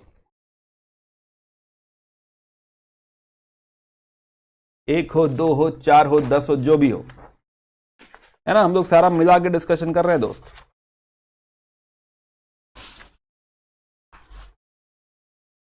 या प्रताप सिंह, बहुत बढ़िया। तो हमें याद आया कि जो है साहू के जो वंशज हैं या छत्रपति शिवाजी महाराज के जो वंशज हैं, राइट है ना, वो उनके वंशज हैं नहीं है वो डिबेट अलग है ना, लेकिन हाँ उनको जो है पोजीशन दे दी गई थी सतारा में। तो अब सतारा भी एनेक्स हो गया, राइट है ना। तो हाँ, तो इन्होंने सतारा एनेक्स कर दिया। लेट्स कम टू दिस, सतारा। तो सतारा, जयपुर, उड़ीसा में सांबलपुर, बागत, उदयपुर, राइट है ना। झांसी फेमस है ना, तो झांसी वाली रानी मणिकर्णिका, तो झांसी फेमस है। नागपुर, तंजौर, आरकट भी पूरा चला गया। आरकट एनीवे है ना, कि 1801 में आरकट के साथ सब्सिडरी ट्रीटी हुई थी, 1801 सब्सिडरी ट्रीटी हुई थी। तो एनीवे आरकट ने अपनी पूरी जिम्मेदारी अंग्रेजों को दे रखी थी पहले से ही। अब हुआ कि 1855 में आरकट भी पूरा एनेक्स कर दिया गया, है ना। तो हाँ, तो ये सब इंपॉर्टेंट है, हाँ ये सब थोड़ा सा इंपॉर्टेंट है। तो एक बार कम से कम सीक्वेंस देखे रहना है, और भी स्टेट्स हैं बट कम से कम इतना देखे रहना कि हाँ ये सारे स्टेट्स हैं। तो ये बड़े बड़े स्टेट्स एनेक्स हो गए, बड़े स्टेट्स एनेक्स हो गए। तो सतारा, राइट है ना। देन वी हैव झांसी, हम कह रहे हैं झांसी इंपॉर्टेंट है, आरकट है, तंजौर है। तो बहुत सारे स्टेट्स इन्होंने 8-9 स्टेट्स कुछ यहां पर जो है एनेक्स करना चालू किया। अब एकदम से हड़कंप मच गया कि आदमी क्या कर रहा है ना, कि क्या चालू कर दिया। तो डॉक्ट्राइन ऑफ लैब्स ने एकदम से लोगों में खौफ पैदा कर दिया। अब जिसके पास बच्चे हैं भी, वो भी टेंशन में है कि देखो भाई ठीक है, आज मेरे पास बेटा है कोई बात नहीं, लेकिन हो सकता है मेरे बेटे के पास कुछ हो जाए गड़बड़ ऐसा, और बेटे का बेटा ना हुआ, इस पीढ़ी में नहीं तो अगली पीढ़ी में दिक्कत हो गई, फिर क्या करेंगे, राइट है ना। तो प्रॉब्लम है भाई। हाँ, उदयपुर भी लिख लो, है ना, उदयपुर, है ना। तो वी रियलाइज कि हाँ जो है तो जो है सांबलपुर भी लिख लो ना, सांबलपुर भी, उड़ीसा में सांबलपुर, या है ना। तो ही जो है ओवरऑल दे पैनिक्ड, और अभी तो ये इतने ही एनेक्स हुए, स्टेट्स तो और भी हैं, ये भी सारे पैनिक कर रहे हैं। तो एकदम से जो है हड़कंप मच गया है इंडियन स्टेट्स में हड़कंप मच गया है। तो doctrine of labs is the first thing जो वो लेकर आया कि हम जो है हड़पेंगे। दूसरा एक और जो चीज वो लेकर आया वो क्या था, वॉर, राइट है ना, कि युद्ध के द्वारा भी हड़पेंगे, वॉर। अब इनके 2 युद्ध फेमस हैं, एक आप ऑलरेडी पढ़ चुके हैं, पंजाब की सेकेंड वॉर। क्या इसमें पंजाब एनेक्स हो गया था, राइट है ना, कि वी रियलाइज कि पंजाब यहां पर एनेक्स हो गया था, सेकेंड वॉर। दूसरी जो लड़ाई है, अभी हम लोग ने बर्मा से पहली लड़ाई लड़ी थी, ऐसे ही इनकी बर्मा के साथ दूसरी लड़ाई, राइट है ना। बर्मा, तो पहले बर्मा की बात कर रहे थे तो फिर आगे बढ़ेंगे। तो लेट्स टॉक अबाउट बर्मा। तो बर्मा से फिर झगड़ा हुआ, ये कित्तूर अपराइजिंग की बात कर रहा था, रानी चिन्नम्मा के बारे में मैंने आपको बताया कि इन्होंने रिवोल्ट कर दिया था, 1824 की बात है। नाउ तो एंग्लो बर्मा, तो एक हमने अभी समझा कि अभी हम लोग बात कर रहे थे 24-26 में ट्रीटी ऑफ यंदाबो की, राइट है ना, कि 1824 हम बात कर रहे थे कि हाँ जो है बर्मा इधर को एक्सपैंड कर रहा था, मणिपुर पर अटैक कर दिया था, दिक्कत हो गई थी, राइट। तो ये हमने समझा कि हाँ भाई जो है क्या क्या ले लिया था, इसमें क्या क्या ले लिया था भाई पहली वॉर में। ब्रिटिश की क्या अथॉरिटी थी, डॉक्ट्राइन ऑफ, अरे साइन कर रखा है ना, राजा ने एग्रीमेंट कर रखा है। और दूसरा, ब्रिटिश पावरफुल है।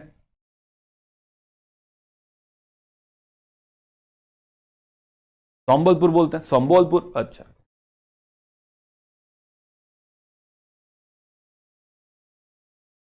देखो लोकल एक्सेंट है, राइट है ना, बिल्कुल सही। अब मुझे भी जो है, मैं कैलकाटा से पढ़ा हुआ हूं, तो मुझे अभिषेक बोलते थे, राइट है ना। तो हाँ, तो लोकल प्रोनाउंसिएशन थोड़ा सा वेरी करता है ना, जिसमें मैं प्रोफेशन नहीं हूं, है ना, तो मैं बहुत ज्यादा प्रोफेशन नहीं हूं, एंड आई अंडरस्टैंड कि हाँ इसे संबलपुर बोलना चाहिए, राइट है ना, संबलपुर, है ना। तो सही है, बिल्कुल सही कहा आपने, बट मेरी अज्ञानता है, नहीं पता, मुझे नहीं आता इतना, है ना, सारी भाषाओं का ज्ञानी नहीं हूं मैं, तो जो है तो बंगाली समझ तो आती है पर बहुत ज्यादा बोलनी नहीं आती, थोड़ा बहुत आता है। बंगाली, उड़िया, है ना, क्लोज है। अराकन एंड तनसरीम, तो हमें याद आ रहा है कि अराकन और तनसरीम यहां पे ऑलरेडी जा चुका था, राइट है ना। लेकिन अब दौर किसका है, अब हम बात कर रहे हैं डलहौजी की, कि डलहौजी आ चुका है, डलहौजी। डलहौजी की इनके ऊपर नजर है, डलहौजी को दिख रहा है कि यहां पर टिम्बर बहुत अच्छा होता है, टिम्बर, या है ना, कि हाँ ये जो जगह है यहां पर टिम्बर इम्बर बहुत बढ़िया होता है। और डलहौजी इंडिया में बनवाना चाहता था रेलवे। तो रेलवे के लिए क्या है कि अब तो देखो स्लीपर जो है आपका डिफरेंट दिखता है, लेकिन पहले क्या होता था, लकड़ी के फट्टे लगे होते थे ट्रेन में, अगर बहुत पुरानी ट्रेन में कभी बैठने का मौका मिला हो, है ना, या फिर कोलकाता में ट्राम्प देखी होगी आपने, तो ट्राम्प में क्या होता है कि सीट्स जो होती हैं वो लकड़ी की सीट्स होती हैं, अभी भी चलती है Trump, sorry not Trump, buses, tram में तो है ही, बसेस। तो इवन जो है जो कोलकाता की बसेस हैं पुरानी वाली, उसमें आप देखेंगे कि लकड़ी के फट्टे लगे होते हैं। तो यहां पर इनको क्या दिखाई दे रहा है, यहां पर इनको दिखाई दे रहा है कि लकड़ी मिल जाएगी हमको बहुत सारी ट्रेन बनानी है, प्लस इंडिया में टिन नहीं था, टिन, राइट है ना, टिन, है ना, तो टिम्बर और टिन, टाटा, है ना, तो हाँ वो टाटा ही करना चाहता है यहाँ पे, तो टिम्बर और टिन इसे मेन दिखाई दे रहा है। इसके अलावा वहां पे स्पाइसेस वगैरह भी हैं, पेपर वगैरह भी दिखाई दे रहा है उसको कि हाँ पेपर मिल जाएगा, पेपर, प्लस हाथी दांत बहुत होता है, तो आइवरी का भी जुगाड़ हो जाएगा, आइवरी। तो बहुत सारी चीजें से दिखाई दे रही है कि बर्मा के पास है, वो एकदम हाथ मसल रहा है कि कब मिल जाए मुझको बर्मा, राइट है ना। तो हाँ, तो बर्मा के साथ वो झगड़ा करना चाहता है, बर्मा के साथ झगड़ा करने में इंटरेस्टेड है। इसके अलावा ये जो नदी आ रही है, राइट है ना, this river, this is called as Irrawaddy. तो ये जो इरावदी का डेल्टा वाला पार्ट है, ये वाला पार्ट, यहां पर राइस बहुत होता है, ये इसमें भी इंटरेस्टेड है कि हमारी आर्मी बहुत ज्यादा है, यहां पे राइस का प्रोडक्शन अच्छा है, हमको जो है ये इलाका मिल जाए तो मजा आ जाएगा। तो हाँ, तो वो राइस भी चाह रहा है, राइस भी चाह रहा है कि चावल का जुगाड़ हो जाएगा ही, तो बंगाल में भी चावल हो रहा है, बिहार में भी चावल हो रहा है, ये भी मिल जाए तो मजा ही आ जाएगा, राइट ना। तो वो इंटरेस्टेड है भाई, इसमें काफी ज्यादा इंटरेस्टेड है। तो ये कहीं ना कहीं मन का लालच है डलहौजी का कि हाँ मुझे मौका अगर मिला, है ना, तो मैं ये सब करूंगा, मैं ये सब करूंगा। तो ये सारी चीज जो है यहां पर वो चाह रहा था। नाउ अब यहां पर क्या है कि ब्रिटिश रेजिडेंट हमने ट्रीटी ऑफ यंदाबो में बिठाया था कि एक आदमी आपका मैंडेले में बैठा रहेगा, ऐसा करके हमने ब्रिटिश रेजिडेंट यहां पे बिठाया था। तो नाउ अब इसके साथ वहां पे बदतमीजी कर रहे हैं, उसके बीच जो मजे दे रहे हैं, है ना, कि हाँ उसकी एक्सेंट का मजाक उड़ा रहे हैं, है ना, कि गोरा गोरा बोल रहे हैं, कुछ तो उसके साथ कर रहे थे फिलहाल, राइट है ना। तो हाँ, तो उसको यहाँ पे ट्रीटमेंट अच्छा नहीं मिल रहा था, काफी बेइज्जती हो रही थी। तो अब जो है डलहौजी को क्या लगा मौका कि हाँ भाई जो है ये पिछली वाली ट्रीटी वायलेट हो रही है, हमारे रेजिडेंट को यहाँ पे भगाने की कोशिश करी जा रही है। फिर से पहुंचे रंगून, राइट, इसीलिए गाना है मेरे पिया गए रंगून, वहां से किया है टेलीफोन। तो वहां पे रंगून पहुंच के इन्होंने फोन किया होगा, राइट, फोन तो समय नहीं होता, टेलीग्राफ किया होगा, किसी को तो भेजा होगा। तो उन्होंने बताया कि हाँ देखो हमने ये सब जो है हम पहुंच गए, रंगून पहुंच गए, लड़ाई होगी। तो पेगू वाला जो इलाका है रंगून, वहां पे इन्होंने अटैक किया, झगड़ा वगड़ा हुआ, उन लोगों ने भी कोशिश करी काफी, but again Burma is Burma, Britishers are Britishers. तो इस बार इन्होंने क्या किया, इस बार इन्होंने ये पेगू पूरा ऑक्यूपाई कर लिया। तो यही बचा था कोस्टल में, ये दोनों पहले ले जा चुके थे, राइट। तो अब पेगू भी ले गए, अब ये बर्मा पे अटैक करके पेगू भी ले गए। तो this is second Burma war, जिसमें पेगु भी हाथ से चला गया है, बर्मा कहीं पीछे सिमट के रह गया है, राइट ना। तो हाँ, तो बर्मा को डर लग रहा होगा है ना कि हाँ आप सिमट के रह गए, अब जो है कुछ ही दिन बाकी है। तो this is your second Burma war, second Burma war, जिसमें जो है पेगु भी जा गया है ना। एक बात मैंने पीछे जल्दी बोल दी, कैपिटल अब शिफ्ट हुई है मैंडले, राइट है ना। पहले आवाई होती थी, ये अब जो है फाइनली शिफ्ट होगी कैपिटल मैंडले, राइट है ना। पीछे नहीं, पीछे वाला जो है थोड़ा चेंज कर लिया अगर आपने देखा है तो आवा टू मैंडले अब शिफ्ट हो जाएगा, तो मैंडले जो है इनकी कैपिटल पहुंच जाएगी। Now comes your third Anglo Burma war. इसका डलहौजी से कोई लेना देना है नहीं, पर बर्मा खत्म कर लेते हैं, इतनी बातें कर दी हैं तो बर्मा फाइनल कर लेते हैं। तो अगला जो लड़ाई हो रही है वो हो रही है डफरिन के साथ, राइट। तो Lord Dufferin, this is in 1880s। तो होता क्या है कि बर्मा एज यूजुअल कि हाँ जो राजा है वहां का वो ब्रिटिश रेजिडेंट, ब्रिटिश जो है मर्चेंट्स उनके साथ अच्छा बिहेव नहीं कर रहा है, क्योंकि पसंद ही नहीं करते थे, उनका पूरा कोस्टल एरिया ले जाके चले गए हैं, राइट है ना। तो हाँ, तो दिक्कत हो गई है, दिक्कत हो गई है। तो यहां पर जो है इनका झुकाव है ना। उस समय राजा थे थीबोमिन, इंपॉर्टेंट हमारे लिए नहीं, रटना नहीं है, लेकिन सुने रहो एक बारी। तो थीबोमिन करके राजा थे। Why it is not important, why it is not very important, हम सिर्फ इससे इंडियन इन्फ्लुएंस की बात कर रहे हैं, बर्मा इंडिया में नहीं। तो फॉरेन कंट्री से बहुत ज्यादा डीप मत चले जाना, इसीलिए अफगानिस्तान मैंने कहा कि पढ़ लो, देखे रहो पूरा, राइट है ना। इंपॉर्टेंट है फॉर ब्रिटिशर्स, ठीक है, पढ़ लो, अच्छा है, कभी पूछ लिया तो, लेकिन इंडिया में ही पूछने को इतना कुछ है कि फॉरेन कंट्रीज का नहीं पूछेगा। तो we just have to have basic understanding कि क्या हो रहा था। बहुत रटना है, बहुत नहीं रटना है ना, कि ट्रीटी ऑफ हिंडावो एक आध बेसिक नाम हमको पता होना चाहिए, बाकी बहुत ज्यादा नहीं। चलिए, तो नाउ तो थीबोमिन जो है उसको अंग्रेज पसंद नहीं है ना। डिटेल में मत ऐड करना, यही कह रहा हूं, बहुत डिटेल में मत ऐड करना। ये बड़े बड़े नाम खाली इधर उधर लिख लीजिए कि हाँ ये इस दौर में हुई है, एक डलहौजी में हुई है, एक डफरिन में हुई है, राइट ना। एक एमस्ट हुई है, एमस्ट की बात हम कर रहे थे, दूसरा डलहौजी है, तीसरा डफरिन, राइट ना। बस इतना ध्यान होना चाहिए। दूसरा वही 26 में ट्रीटी ऑफ इंदाबो हुई है, ये ध्यान होना चाहिए, राइट ना। ये थोड़ा सा प्रोविंसेस का सुना सुना लगे तो ठीक है, हालांकि ये भी नहीं पूछेगा, ज्यादा हो जाएगा।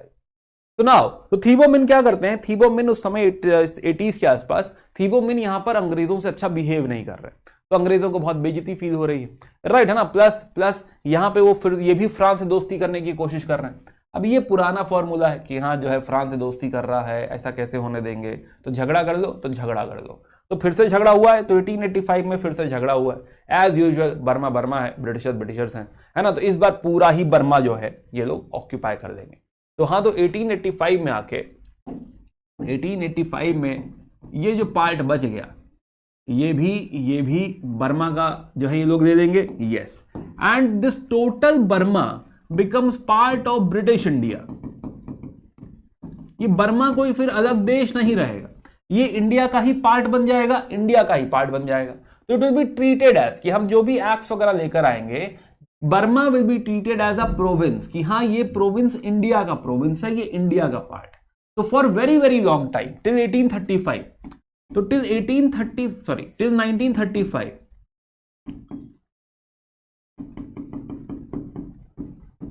बर्मा क्या रहेगा, बर्मा जो है अंग्रेजों का या ब्रिटिश इंडिया का पार्ट रहेगा। नाउ प्रॉब्लम क्या होगी कि आगे जाके जब इधर गांधी जी और कांग्रेस और जो है भारत बेसिकली रेवोल्यूशन की तैयारी कर रहा होगा, रेवोल्यूशन की प्लानिंग कर रहा होगा, तो बर्मा भी कहेगा हम भी आप ही के साथ है सर, है ना। तो बर्मा हमारे रेवोल्यूशन से अलाइंड होगा कि हम भी आप ही के साथ हैं। यही बात अंग्रेजों को खल रही थी कि हाँ ये बर्मा इनके साथ क्यों हो रहा है, इनकी नेशनल वॉर और इनकी नेशनल वॉर एक साथ क्यों हो रही है, इसीलिए 35 में इनको अलग कर दिया था, राइट। 1935 में इसको डिक्लेयर कर दिया कि ये अलग कंट्री है भाई, ये जो है बर्मा अलग है, इंडिया अलग है। तो 1935 में इसको अलग कर दिया था। अदरवाइज जो है ये इंडिया का ही पार्ट था, ये इंडिया का ही पार्ट था, तो 1935 में ये लोग जो है अलग हो जाएंगे। Finally they got independence in 1948। चलिए, तो मीनवाइल हम लोग बर्मा की बात करें, राइट। वापस आते हैं, तो बर्मा, तो सेकेंड वॉर बर्मा की भी हुई है, तो दोनों सेकेंड वॉर कर ली इन्होंने। और यहां पर पेगु वॉज है नेक्स्ट,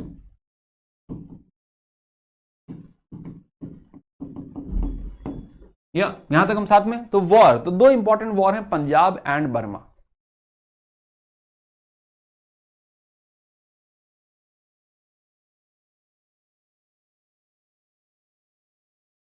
बड़े आगे,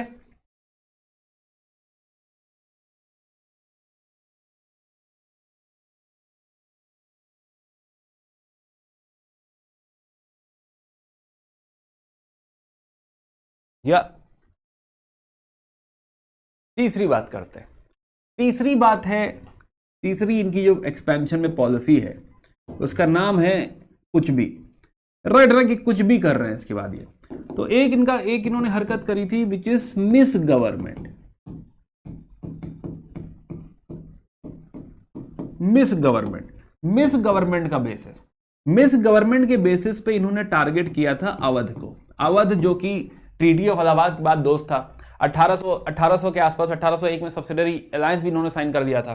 तो Awadh was a friend right for very very long time. इतना बड़ा साथी रहा है, पुराना साथी रहा, पिछले 100 सालों से साथ दे रहा है, राइट है ना। लेकिन इनको क्या लग रहा था, कोर्ट ऑफ डायरेक्टर्स वगैरह, इनको क्या लग रहा था कि बीच में अवध का हिस्सा ही तो रह रहा है, राइट। यूपी वाला जो पार्ट है, अवध वाला जो पार्ट है, राइट, इसको जो है हड़प लेना चाहिए, इसको ले आओ यार किसी तरह। तो अवध पे इनकी नजर थी। तो अवध पहले पहले जो डलहौजी थे ये थोड़ा सा बैकफुट पे थे कि अवध को एनेक्स नहीं करना चाहिए था। लेकिन फिर यहाँ पे कुछ मिस कैलकुलेशन हुए। उस समय नवाब वाजिद अली शाह थे, ये पढ़ाऊंगा मैं अवध, डोंट वरी, राइट ना। अवध पे आएंगे, थोड़ा डिटेल में कहानी पढ़ेंगे इसकी कि हाँ क्या हो रहा था, लेकिन जब रिवोल्ट की बात करेंगे तब करेंगे इसे। बट फिलहाल अभी समझो कि उस समय नवाब थे, यहाँ पे कोई नवाब थे, वाजिद अली शाह है वैसे, पर कोई भी नवाब थे। तो जो अवध का नवाब है, यहाँ पे अंग्रेजों को पता चला कि he is not at all popular, right है ना। ये अच्छा आदमी नहीं है, ये अच्छा राज्य नहीं कर पा रहा है, लोग एकदम दुखी हैं, परेशान हैं इस नवाब वाजिद अली शाह से, है ना। तो चिट्ठी भेजी गई कि हाँ आप क्योंकि सर राज्य अच्छा नहीं कर पा रहे हैं तो आपको हम भेज दे रहे हैं कैलकाटा। कैलकाटा में जाइए, है ना, वहीं पे जो है मस्ती करिए, आप वहीं पे रहिए, आप आज से कैलकाटा में रहेंगे। तो इनको डिपोर्ट कर दिया कैलकाटा, और राज्य पूरा अवध का राज्य इन्होंने हड़प लिया। तो on the basis of miss government या मिस गवर्नेंस कि आप अच्छा राज्य नहीं कर पा रहे हैं, अवध वॉज ऑल्सो अनेक्स्ड। फर्जी बात है ये, बहुत फर्जी बात है कि एक तो डॉक्ट्रिन ऑफ लैप्स ही फर्जी था, ये तो महाफर्जी है कि आप रूल नहीं कर पा रहे, अच्छा नहीं कर पा रहे, तो इसको भी एनेक्स कर दिया गया, इसको भी यहां पर एनेक्स कर दिया गया।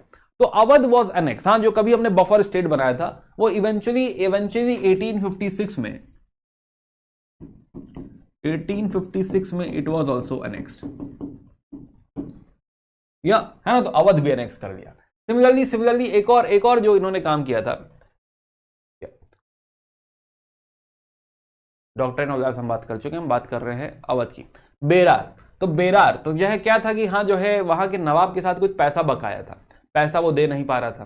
तो इन्होंने कहा कि ये जब आप पैसा नहीं दे पा रहे हैं तो बेरार की कुछ कॉटन प्रोड्यूसिंग प्रोविंसेस वगैरह थे, राइट है ना, वो वहां से लेके चला गया ये, है ना। तो हाँ, तो ये कुछ भी इन्होंने कर रहा है कि हाँ बेरार से जो है कुछ कुछ यहाँ पे एरिया उन्होंने उठा दिया। प्लस सिक्किम मिनी के टाइम में नेक्स्ट हुआ है, सिक्किम मिनी के टाइम में नेक्स्ट हुआ है। कोई ऐसी रेलिवेंट स्टोरी है नहीं, सिक्किम एक और देख लेते हैं। चलिए, तो ना, तो कहाँ गए हम, तो इसमें एक सिक्किम में एक और ऐड कर दिए, राइट है ना, कि हाँ प्लस सिक्किम, सिक्किम भी एनेक्स कर दिया। तो now he is going too fast, right है ना। माना जाता है कि हाँ he is going too fast and too far. ये जो चीजें कर रहा है, ये चीजें क्या जो है बहुत ज्यादा हो गया, ज्यादा ही हो गया भाई। डॉक्ट्रिन ऑफ लैप्स कर दिया, इतने सारे स्टेट्स एनेक्स कर दिए, अवध इतना बड़ा स्टेट और इनका दोस्त स्टेट। जब दोस्तों के साथ ऐसा करोगे तो दुश्मन कहां से भरोसा करेंगे तुम पे कि हाँ ये दोस्तों का नहीं हो रहा, ये किसी और का क्या होगा, तो है ना। तो हाँ ये हुआ। प्लस हम बात कर रहे हैं कि हाँ जो है annexation of province of Berar वगैरह का हमने डिस्कशन किया, तो इसने कुछ ज्यादा कर दिया, राइट है ना, बहुत ज्यादा कर दिया। तो इन्हीं सब का परिणाम है कि हाँ फाइनली जो है हमको क्या देखने को मिलता है, हमको फाइनली देखने को मिलता है, हमें फाइनली देखने को मिलता है रिवोल्ट, राइट है ना, कि हाँ 1857 में जो है ज्यादा हो गया, पानी सर के ऊपर निकल गया। तो 1856 तक ये थे, ये गए तो लॉर्ड कैनिंग आए, कैनिंग। तो Lord Canning was the last governor general जिसके सामने ये पूरा रायता फटा। तो 1857 की क्रांति हुई, 1857 में एक बहुत बड़ी क्रांति हुई, है ना। भारत में एक नेशनल वॉर ऑफ, या first national war of independence भी कहते हैं। तो 1857 में एक बड़ी लड़ाई होगी, बड़ा जंग होगा। तो ये कहते हैं कि हाँ कहीं ना कहीं इसके पीछे बड़ा फैक्टर जो है वो स्वयं डलहौजी है, कि डलहौजी ने ये सब किया था, राइट। हाँ, तो ये तो हमने बात करी डलहौजी के एक एस्पेक्ट की। वापस चलते,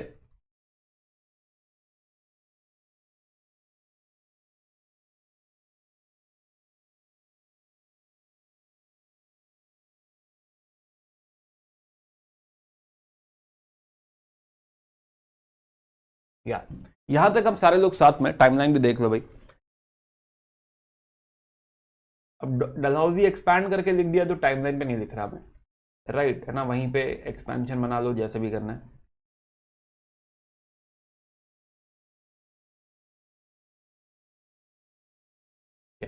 तो एक बार ये टाइमलाइन देख लो।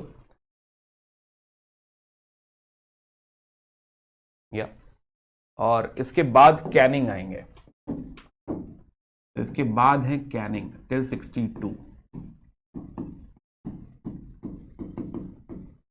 और इन्हीं के सामने हम बात कर रहे हैं रिवोल्ट ऑफ 1857।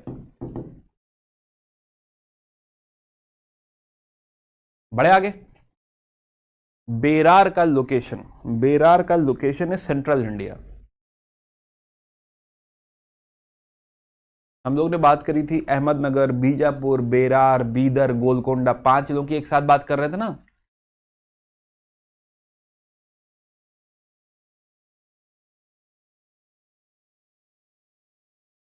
चलिए तो डलहौजी की आगे बात करते हैं कि एक तो इनकी ये पॉलिसीज है, बट इसके अलावा इनके एडमिनिस्ट्रेशन वगैरह में भी काफी कंट्रीब्यूशन है, राइट। तो अब बात करते हैं इनके एडमिनिस्ट्रेशन में। एडमिनिस्ट्रेशन तो काफी सारे रिफॉर्म्स भी ये लेकर आए हैं। जैसे बात करें अगर हम लोग सोशल साइड,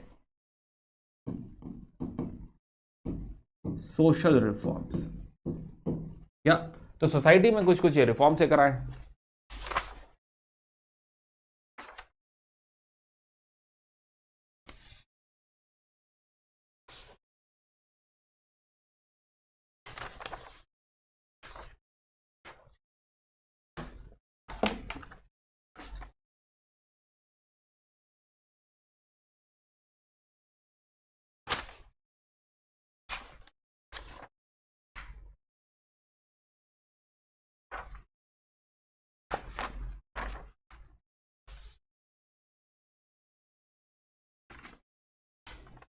या ओके, तो एजुकेशन एक इनका बड़ा कंट्रीब्यूशन है एजुकेशन में, राइट। तो एक इनका बड़ा कंट्रीब्यूशन है एजुकेशन। अब ये एजुकेशन अगेन जैसा कि मैंने कहा कि हम पढ़ेंगे, राइट है ना। बस एक बात कह दे रहा हूं कि यहां तक एजुकेशन जो था, यहां तक अंग्रेज जिम्मेदारी नहीं ले रहे थे। ये एजुकेशन मासेस को देना है, लोगों को, सबको देना है एजुकेशन। पहली बार डलहौजी के टाइम में आया कि हाँ education is for the masses.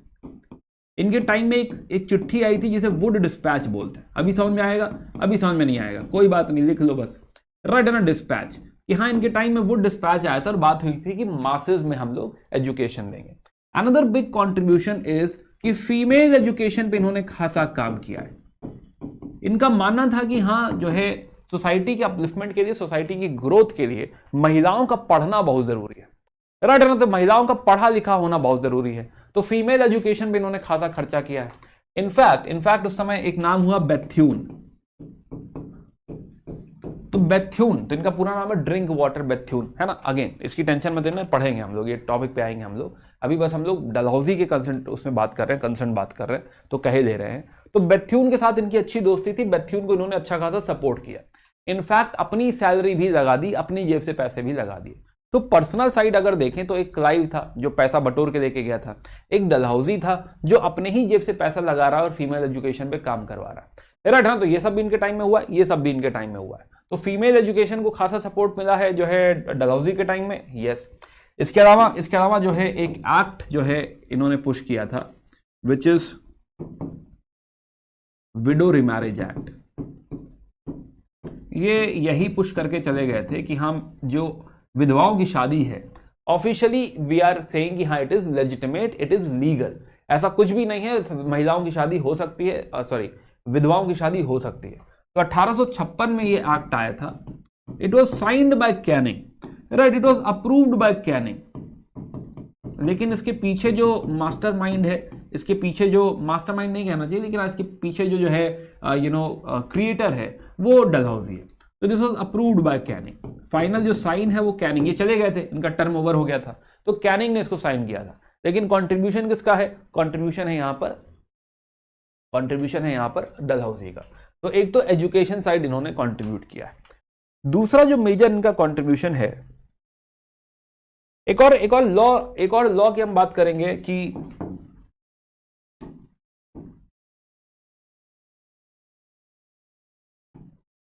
which is about civil rights। अगर आप कन्वर्ट हो जाते हैं, राइट, इसकी बात भी करेंगे हम लोग सोशल रिफॉर्म में, कि अगर आप कन्वर्ट हो जाते हैं, कि नॉर्मली क्या हो रहा था कि नॉर्मली अगर कोई हिंदू है, मुस्लिम है, अगर वो क्रिश्चियनिटी में कन्वर्ट हो जाता था है ना। तो हिंदुज्म में बेसिकली ये रूल था कि अगर आप धर्म छोड़ते हैं तो आप पैतृक संपत्ति भी छोड़ देते हैं, पिताजी की संपत्ति पे आपका कोई हक नहीं रहेगा। तो ये एक हिंदू लॉ एग्जिस्ट करता था, हिंदुज्म में ऐसा माना जाता था। तो कहीं ना कहीं ये जो बात है ये कन्वर्जन के खिलाफ है, राइट है ना। तो हाँ, तो इनको ये बात लगी कि नहीं फिर तो कन्वर्जन नहीं होगा, तो इन्होंने कहा कि नहीं, अगर कोई कन्वर्ट होना चाहता है तो कन्वर्ट हो सकता है, उसका जो इनहेरिटेंस है या उसकी जो पैतृक संपत्ति है वो उसी को मिलेगी। तो ये भी इन्हीं के टाइम में रूल आया, ये भी रूल इन्हीं के टाइम में आया। तो सोशल साइड कुछ कुछ ये जो है पॉलिसीज है करना है, सोशल साइड कुछ कुछ कॉन्ट्रीब्यूशन है। दूसरा इनका कॉन्ट्रीब्यूशन है एडमिनिस्ट्रेशन में, ये आप लिख सकते हैं, which is infra development. Infrastructure पे इन्होंने काफी काम किया है, राइट है ना। इंफ्रास्ट्रक्चर जैसे कि रेलवेज, तो रेलवेज इन्हीं के टाइम में इनिशिएट हुई हैं, रेलवेज इन्हीं के टाइम में इनिशिएट हुई हैं। पोस्टल सिस्टम इन्हीं के टाइम में इनिशिएट हुआ है, पोस्टल। अच्छा बाय द वे, पहली रेलवे जो है वो मुंबई टू थाने है, या है ना। तो हाँ, तो रेलवे मिनट 1853 में जो है सेटअप किया था इन्होंने, कि हाँ जो है रेलवे मिनट ये था कि हम लोग एक रेलवे लाइन सेटअप करेंगे। तो 53-54 में बॉम्बे से थाने बेसिकली क्या सेटअप हो गया था, एक रेलवे लाइन सेटअप हो गई थी। तो रेल का डिस्कशन भी यहीं से चालू होता है, रेल का डिस्कशन भी यहीं से चालू होता है, राइट है ना। दूसरा मैंने एजुकेशन के बारे में आपको बताया, अभी इसको डिटेल में पढ़ेंगे बाद में, लेकिन हाँ दूसरा टेलीग्राफ। तो टेलीग्राफ का जुगाड़ किया, उस समय टेलीफोन वगैरह नहीं होता था, टेलीग्राफ होता था, टेलीग्राफ प्लस पोस्टल सिस्टम, एक मॉडर्न पोस्टल सिस्टम इन्होंने सेटअप किया।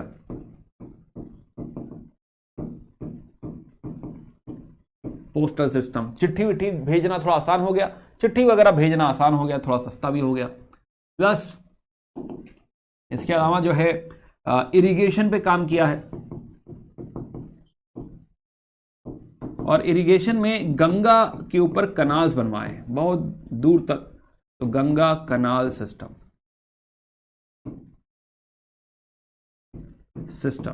तो गंगा के ऊपर कनाल बनवाए। This has improved irrigation. अब इरिगेशन इंप्रूव होगा तो एग्रीकल्चर इंप्रूव होगा, एग्रीकल्चरल प्रोडक्शन इंप्रूव होगा, एग्रीकल्चरल प्रोडक्शन इंप्रूव होगा तो पॉपुलेशन बढ़ेगी, राइट है ना। अब इनको क्रिटिसाइज कैसे किया जाता है, यहाँ पे इनको क्रिटिसाइज किया जा सकता है कि हाँ पॉपुलेशन तो बढ़ी, बट उसके लिए इन्होंने, किसी ने भी, आगे के लोगों ने भी कुछ यहाँ पर मेजर्स नहीं लेकर आए कि हाँ इम्यूनाइजेशन के ऊपर कुछ काम किया जाए, पॉपुलेशन कंट्रोल के ऊपर कुछ काम किया जाए, पॉपुलेशन सेग्रीगेशन पे काम किया जाए, ऐसा कुछ नहीं हुआ है। हम यहाँ पर क्रिटिसाइज नहीं करेंगे, राइट है ना। कि हाँ हम क्रिटिसाइज क्यों नहीं करेंगे इस पॉइंट पे, क्योंकि अभी तो गंगा सिस्टम इन्होंने बनाया है, ऐसा थोड़े कि जैसे ही नहर खुदेगी पॉपुलेशन बढ़ जाएगी, ऐसा तो नहीं होगा। This will take some time, right. तो पॉपुलेशन बढ़ने की लिखा हुआ है, वैसे कंटेंट आप पढ़ोगे उसमें पॉपुलेशन की बात की है कि हाँ eventually it led to population increase. अंग्रेजों को आप क्रिटिसाइज कर सकते हैं कि हाँ ब्रिटिशर्स ने आगे कुछ नहीं किया, लेकिन दिस इज नॉट डलहौजीज फॉल्ट कि मैंने कनाल खुदवाया है तो पॉपुलेशन बढ़ गई, तुरंत रातों रात बढ़ गई, ऐसे तो नहीं होगा, राइट। तो हाँ, तो गंगा कनाल सिस्टम वगैरह इन्होंने जो है यहाँ पर क्रिएट किया है, तो ये भी इनका कंट्रीब्यूशन है। बाकी रोड्स और ब्रिजेस वगैरह बनाए हैं। एक जो है एक पब्लिक वर्क्स डिपार्टमेंट, पीडब्ल्यूडी, ये भी डिपार्टमेंट सेटअप किया इन्होंने, पब्लिक वर्क्स, है ना। कि हाँ रोड हो गया, ब्रिजेस हो गए, ये सारे सब बनवाएंगे, ये सारा जो है काम ऑफिशियली एक ही डिपार्टमेंट करेगा।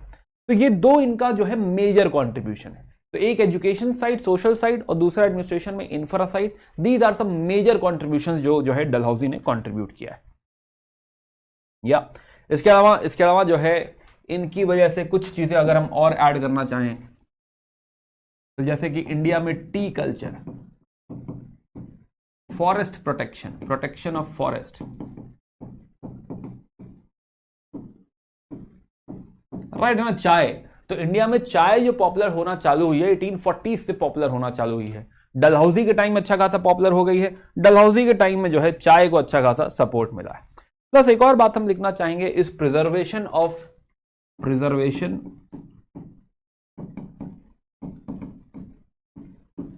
Ancient and historic monuments. यहां जो कल्चरल हेरिटेज है हमारा, जो मॉन्यूमेंट्स हैं हमारे, राइट ना, जो जैसे समझ जैसे सांची स्तूपा वगैरह हो गया, राइट है ना, या फिर ताजमहल हो गया, है ना। तो जो भी हमारे, या फिर जो है अजंता एलोरा हो गया, तो जो भी मॉन्यूमेंट्स वगैरह हैं उनको यहाँ पे एक थोड़ा पुश दिया जा रहा है कि हम इसे प्रोटेक्ट करेंगे, प्रिजर्व करेंगे। तो टी कल्चर भी इनके साथ जुड़ा हुआ है, प्रोटेक्शन ऑफ फॉरेस्ट भी यहीं से शुरू हो रहा है। फॉरेस्ट प्रोटेक्शन इनके लिए क्यों इंपॉर्टेंट हो रहा था, रीजन क्योंकि इन्होंने रेलवे बनाया था, तो इनको जरूरी था कि हाँ कोई और ना काटे, हमारे प्रोटेक्शन में रहे, हम ही इसमें से स्लीपर निकालें, जो है लकड़ी वगैरह निकाले, हमारे पास रहे। तो कहीं ना कहीं it is connected to railways की एकदम से फॉरेस्ट की जो है इंपॉर्टेंस यहां पर रियलाइज हो रही है। या अनदर थिंग, एक मिलिट्री साइड कुछ बातें और कर ले, मिलिट्री रिफॉर्म्स।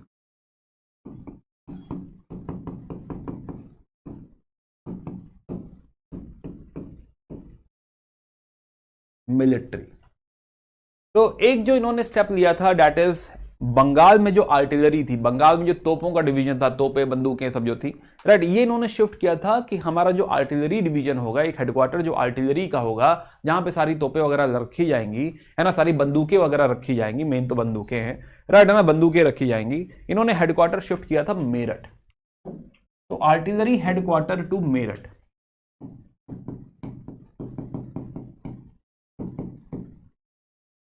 मेरठ प्लस दूसरा इन्होंने काम किया कि अब तक क्या था, बंगाल ही इंपॉर्टेंट था, तो बंगाल में ही सब कुछ रखा हुआ था, तो इन्होंने जो है बंगाल से आर्टिलरी हेडक्वार्टर शिफ्ट किया था मेरठ।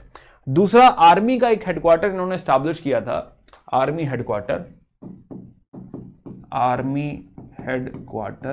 एट शिमला। शिमला दूसरा, ये मिलिट्री के ऊपर अच्छा खासा कंट्रोल रखते थे, राइट, है ना, तो हाँ, तो control over military, very very strong control over military. तो एक और पोजीशन है कमांडर इन चीफ, तो कमांडर इन चीफ जो है, और ये डलहौजी में बनती नहीं थी बहुत ज्यादा, तो कमांडर इन चीफ ने कभी कोई स्टेप ले लिया, छुट्टी उट्टी दे दी अपनी बदौलत, है ना, कि हाँ जो है कुछ पैसा बढ़ा देंगे समथिंग, ऐसा करके कुछ कर दिया, तो डलहौजी ने बुलाया कमांडर इन चीफ को कि है ना, किससे पूछ के किया तुमने, कैसे तुमने सैलरी बढ़ा दी, मुझसे पूछा था तुमने, राइट, है ना, उसको एकदम भड़का दिया, तो पता चला कमांडर इन चीफ रिजाइन मार दिया, राइट, कि हम ये सब बर्दाश्त नहीं कर पाएंगे।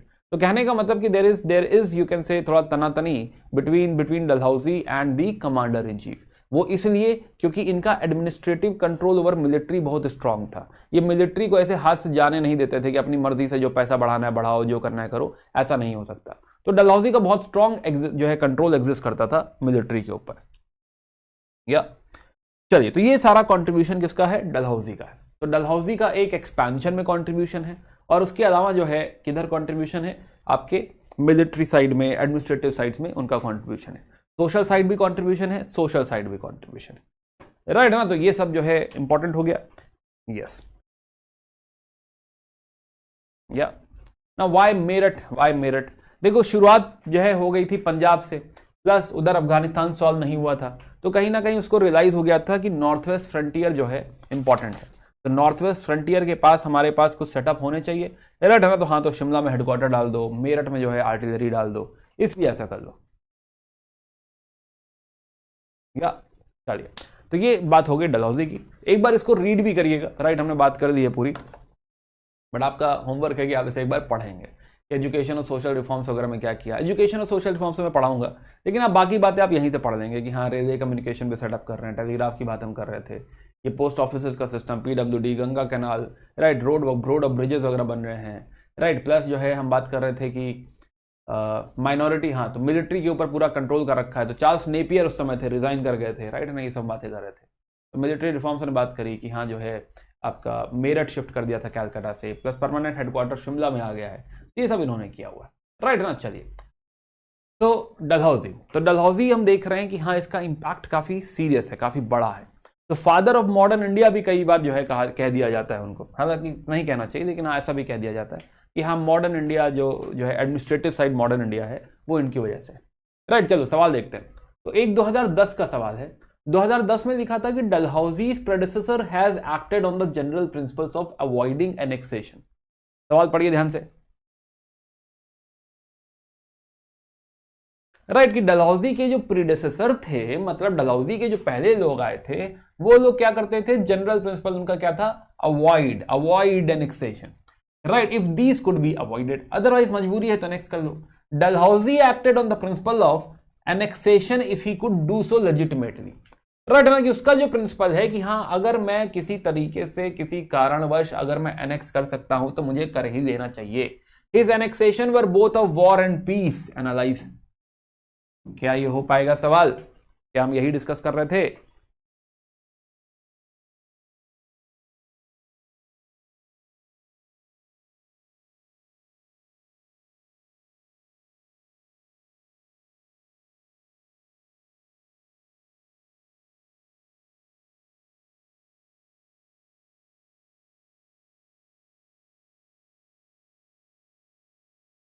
या है ना, भी आपका होमवर्क है, लिखेंगे आप इसको, हमने डिस्कस कर दिया ऑलरेडी। यहाँ दोनों बातें हैं, वॉर की भी और पीस की भी। पीसफुल मतलब, पीस की मतलब उसकी जो है जो पॉलिसीज हैं, doctrine of lapse, miss government वगैरह। वॉर का मतलब कि हाँ पंजाब हो गया, बर्मा हो गया, राइट है ना। ऐसा ही एक ऑप्शनली पूछा था सवाल, Dalhousie change the map of India with speed and thoroughness, no campaign could be equal, right है ना, कि हाँ जो है कोई और कैंपेन ऐसा नहीं था जिस तरह से डलहौजी ने काम कर दिया था, ऐसा ऑप्शनल वाले लिखेंगे, राइट, नॉट फॉर जीएस। हालांकि ये सेम ही सवाल है, कोई बहुत ऐसा डिफरेंस नहीं है, लेकिन हाँ इसमें जो है आपको थोड़ा एनालाइज करना पड़ेगा, ऑप्शनल का लैंग्वेज डिफरेंट है। ये वाला सवाल देखते हैं। तो फाउंडर ऑफ मॉडर्न इंडिया कहा गया है, तो in many ways Lord Dalhousie was the founder of modern India, elaborate. 2013 का सवाल है, राइट है ना, जिसमें जिसमें इलैबोरेट करने को बोला है कि he can be called as father of modern India, है ना, इलैबोरेट करिए, है ना, इलैबोरेट करिए मतलब फैलाइए, है ना, समझाइए कि कैसे कहा जा सकता है, क्या ऐसा कर दिया है। तो ये सारी बातें, तो ये दोनों एस्पेक्ट हैं, राइट। ये भी 2013 का सवाल है, ये 2010 का सवाल है।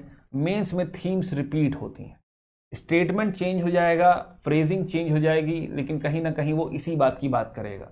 दोबारा ऐसा लिख देगा कि Lord Dalhousie has made immense contribution towards towards society of India, या towards society of India in 1850s, right, elaborate, ऐसा करके कुछ बदल देगा, राइट है ना, कि हाँ लॉर्ड डलहौजी जो है change the administration immensely in 1850s, right है ना, कि इलैबोरेट, तो ऐसा करके कुछ स्टेटमेंट बदल देगा। अब ये बहुत अच्छा स्टेटमेंट है ना, कि was the founder of modern India. तो दोनों बातें, डलहौजी का जो कंट्रीब्यूशन है अदर देन एक्सपेंशन, और डलहौजी का कंट्रीब्यूशन इन एक्सपेंशन, अपने आप में सवाल है। दोनों पूछे जा चुके हैं, दोनों पूछे जा चुके हैं। अब आप कहेंगे सर ये तो फिर हर गवर्नर जनरल पूछा जा सकता है, नहीं, है ना, हर गवर्नर जनरल नहीं पूछा जा सकता है। हर गवर्नर जनरल का इतना इमेंस कंट्रीब्यूशन नहीं होता है कि हम उसके ऊपर पूरी कहानी गढ़ दें, राइट। ऐसे कुछ ही लोग हैं, जैसे कि डलहौजी, जैसे कि डफरिन, जैसे कि कर्जन, राइट। तो ऐसे कुछ ही लोग हैं जिनके बारे में हम लोग ऐसी बातें कर सकते हैं। एक लिटन है, रिपन है, तो जिसकी जो जरूरत होगी हम बात करेंगे। लेकिन पहले दौर में अगर हम बात करें तो हाँ, he is one of the most important, he is one of the most important, right है ना। हम और गवर्नर जनरल्स के कंट्रीब्यूशन की बात भी करेंगे, लेकिन हाँ ये काफी ज्यादा एक साथ इसने काम कर दिया था, राइट, तो इसीलिए हमने इसकी बात करी। बाकी हम औरों का भी डिस्कशन करते रहेंगे। चलिए, एक एक जो है एक खाली टॉपिक रह रहा है, भूटान में क्या हुआ। भूटान, तो भूटान कुछ बहुत बड़ी चीज नहीं है। तो भूटान क्या है कि 60s में कुछ कुछ हो रहा है। तो 1863-64 में एल्गिन हुआ करते थे वाइसरॉय।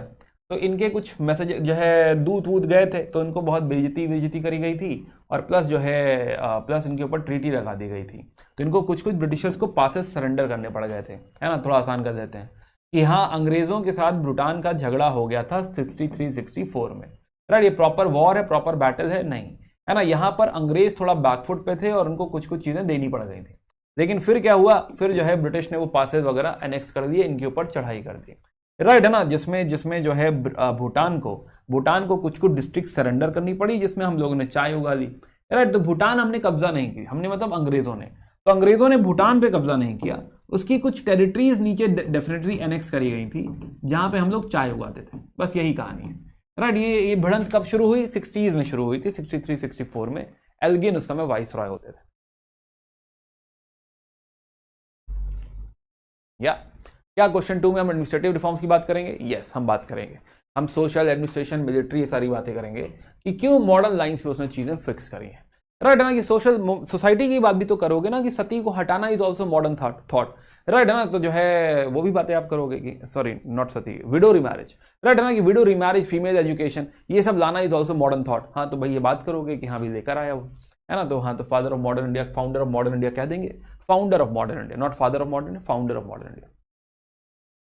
चलिए, तो ये मैप अब हम समझते हैं कि हाँ कौन कहाँ कौन कैसे हुआ, right, we understand this. Revolt हमने बात करी कि रिवोल्ट अब शुरू होगी, बट अभी शुरू नहीं होगी, है ना, कहानी अभी बाकी है। चलिए, सो एक सवाल टेकअप करते हैं, प्रीलिम्स का सवाल।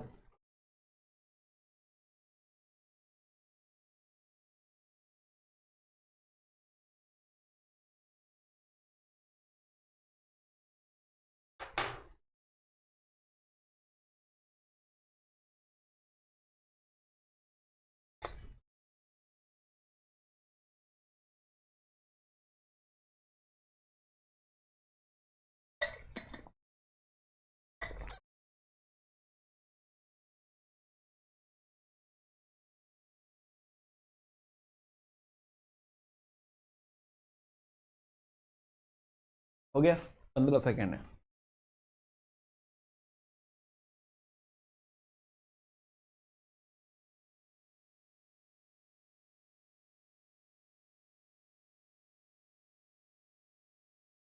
या तो 96 में देखो पूछा था कि ये जो है जबरदस्ती लोगों के चीजों में भिड़ना, राइट, इंडियन प्रिंसेस की बातों में भिड़ना, उसका फायदा उठाना, ये पहला कौन था, पहला यूरोपियन कौन था, राइट है ना। देखो सवाल में उसने ब्रिटिश नहीं लिखा है, पहला यूरोपियन पूछा है, राइट है ना। First European to initiate the policy of taking part in the quarrels of Indian princes with a view to acquire territories, right. अब जरा इसको देखते हैं ध्यान से। तो इसमें सबसे पहले हम सोचेंगे कि सबसे पहला कौन है, राइट। तो इन सब में सबसे पहले आया था एल्बेकुअर्के, विच वाज पोर्चुगीज, करेक्ट। तो यूरोपियन ये भी हो सकता है, आंसर हो सकता है। क्या ये इंडियन प्रिंसेस के साथ लड़ाई भिड़ाई करता था, राइट है ना। कि हाँ क्या ये जो है हमने याद किया कि हाँ ये विजयनगर के साथ मिलकर, यही तो था ना, विजयनगर के साथ मिलकर जो डेक्कन की सल्तनत थी उनके साथ लड़ाई झगड़ा करता था। तो एल्बेकुअर्के ठीक लग रहा है, लेकिन फिर ध्यान दिया view to acquire territories, Albuquerque territories acquire नहीं कर रहा था, इनकी ब्लू वाटर पॉलिसी थी, ये लोग समुद्र में रहते थे। बीजापुर जो उसने, बीजापुर से जो गोवा पाया था एल्बेकुअर्के ने, यही था जो गोवा लेकर आया था फ्रॉम बीजापुर, वो अपने दम पे पाया था। क्या वो किसी स्टेट के बीच के झगड़े का फायदा था, नहीं, अपने दम पे पाया था उसने। तो यानी कि Albuquerque can not be the answer. उसके बाद कौन आया है, उसके बाद आया है डुप्ले, राइट है ना। डुप्ले, क्या डुप्ले ने जबरदस्ती आरकट और हैदराबाद की लड़ाई में भिड़ गया था वो, क्या उसे वहां पे टेरिटरी चाहिए थी, क्या टेरिटरी मिली थी, क्या पॉलिटिकल इन्फ्लुएंस के बारे में सोचा था, यस है ना। तो Dupleix was the first one. क्या क्लाइव ने भी ऐसा किया, हाँ क्लाइव ने भी ऐसा किया, राइट है ना। वॉरेन हेस्टिंग, अब ये सब तो बात की बात है, पहला पूछा था तो बात खत्म हो गई। तो Dupleix has to be the answer. तो 56% जनता इस बात को समझ पाई, राइट, वेरी गुड। तो थोड़ा भिड़ना है भाई सवाल से, हमने पहले बात करी कि भिड़ना इंपॉर्टेंट है। चलिए ओके, अगला बढ़ते हैं, जो है the ruler of which one of the following states removed from power by the British on the pretext of miss governance, right है ना। हल्का सा सवाल, 30 सेकंड का सवाल, 30 सेकंड में जल्दी से बताओ।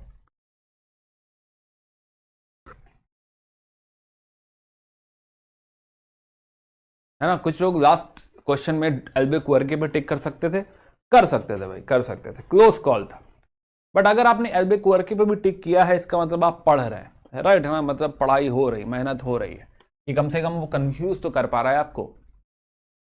दैट इज ऑल्सो फाइन, कोई बात नहीं, लेकिन थोड़ा सा और जूझना था उसके साथ, एल्बेकुअर्के के साथ, नहीं ये नहीं हो सकता है ना। चलो ये तो भाई स्ट्रेट फॉरवर्ड ऑब्वियस सा है।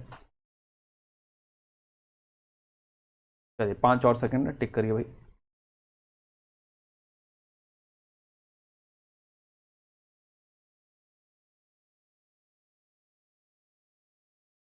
या चलिए सुनाओ। तो अभी हमने बात करी कि हाँ प्रिटेक्स्ट ऑफ मिस गवर्नेंस, है ना, यही तो हम बात कर रहे थे, मिस गवर्नेंस के बहाने पे, राइट है ना। झांसी, नागपुर, सतारा वाज डॉक्ट्राइन ऑफ लैप्स, अभी हमने देखा। तो बाकी डॉक्ट्राइन ऑफ लैप्स पे थे, है ना, खाली ये था ऐसा। चलिए 80% जनता ने ठीक मार्क किया, बाकी लोग जो है पढ़ाई करें, इसको रिवाइज करें घर जाके एक बारी। चलिए 2003 में एक खराब सवाल पूछा, तो दिस इज अगेन 30 सेकंड ही दे रहा हूं क्योंकि ये सवाल यूपीएससी 2003 का सवाल है। अब यूपीएससी देखो ऐसी हरकतें नहीं करता है, but it's a close question, very close question.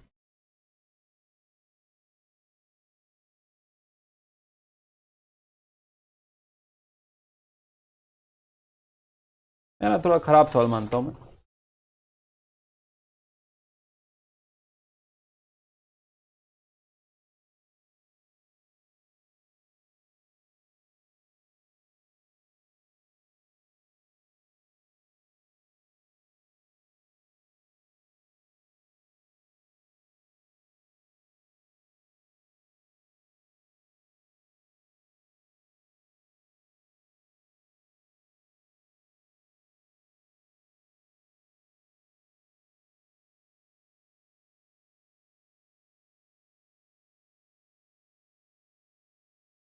या चलिए सुना, तो जो है हो गया, टाइम हो गया, अभी है टाइम,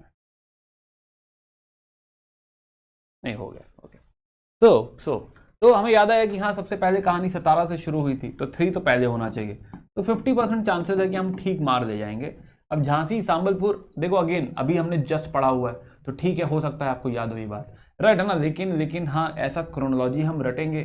क्रोनोलॉजी जो होती है, जो हमें ध्यान रखना होता है, वो होता है ब्रॉड चीजों में, राइट है ना। यहाँ पहले ये हुआ था, उसके बाद ये हुआ था, उसके बाद ये हुआ था। अब डॉक्ट्राइन ऑफ लैब्स में एक साथ एनेक्सेशन हो रहा है, पहले कौन सा एनेक्स हुआ ये उतना जो है याद रखने वाली बात नहीं है। तो यहां पर 3 तक तो ठीक है, लेकिन उसके आगे प्रॉब्लमेटिक है, उसके आगे प्रॉब्लमेटिक है। पहली चीज हमेशा ध्यान रह जाएगी, राइट ना, लेकिन आगे प्रॉब्लमेटिक है। इनफैक्ट ये भी हो सकता है कि ये भी ना पढ़ा गया होता। तो ये सवाल थोड़ा सा जो है खराब सवाल है कि हाँ इतना निटिग्रिटी में हम नहीं जा सकते कि कौन सा कब एनेक्स हो रहा है, डॉक्ट्राइन ऑफ लैब्स इसके पीछे लग रहा है। तो हाँ, तो पहले जो है संबलपुर है, फिर झांसी है, तो 3-2-1 करके जो है इसमें ठीक है, राइट है ना। चलिए, तो 3-2-1 क्या ऑप्शन है? सी ऑप्शन है। चलिए, बहुत बढ़िया, ओके। चलिए, तो हमने ये बात करी, कुछ बैटल से एक बार फिर जो है कंबाइन करी है ना, देखिएगा। तो now we are done with rise of East India Company, right है ना। यहां तक अगर हम सारे लोग साथ में हैं तो कहानी और आगे बढ़ाते हैं। एवरीवन बढ़े आगे।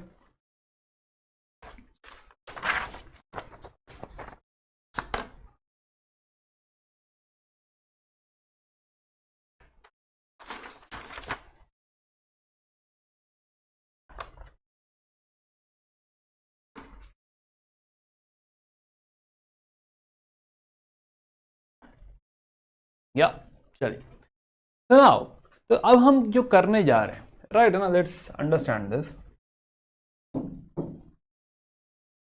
अब तक हमने देखा, राइट है ना, क्विक रिकैप। तो 1857 तो हमने बात करी अब तक। एक तो 1707 से कहानी चालू करी थी, हमने बात करी इंडियन स्टेट्स की। दिस वाज प्लेयर 1 या हाउस 1, करेक्ट। जिसने बात करी कि हाँ मुगल्स का डिक्लाइन है, मराठास का राइज था, लेकिन फिर रुक गए। दूसरे में बात करी जो है आपकी यूरोपियन पावर्स की, दिस वाज हाउस 2 पावर्स, जिसमें पीडीएफ की हमने बात करी, पीडीएफ, जिसमें बाकी लोग बाहर हो गए, खाली ईस्ट इंडिया कंपनी रह गई। और फिर हमने बात करी कि 1757 से we have rise of East India Company, जो हमने दोनों एस्पेक्ट समझे, वॉर और डिप्लोमेसी या पीस, राइट। ये हमने एस्पेक्ट समझा। ये हमारी 2 प्लेयर्स की कहानी है। अब वक्त आ गया है कि हम अपने तीसरे प्लेयर को इंट्रोड्यूस करें, राइट ना, कि let's bring our third player. Third player कौन है? थर्ड हाउस कौन है? तो थर्ड हाउस की एंट्री कराने का वक्त आ गया है। थर्ड हाउस है मालिकों का मालिक, महामालिक, भगवान की बात नहीं कर रहा, राइट ना, कि हाँ मालिकों का मालिक कौन है? Britain. So now we are bringing in third house, which is Britain. Britain की बात करेंगे अब हम, कि हमें समझना पड़ेगा कि ईस्ट इंडिया कंपनी जो है ये, राइट है ना, जिसकी हम कहानी गढ़ रहे हैं, ये मात्र एक प्राइवेट कंपनी है। कहां की? ब्रिटेन की, राइट है ना। तो हाँ, तो इस गेम में ज्यादा इंपॉर्टेंट कौन है? ज्यादा इंपॉर्टेंट है यहां पर ब्रिटेन।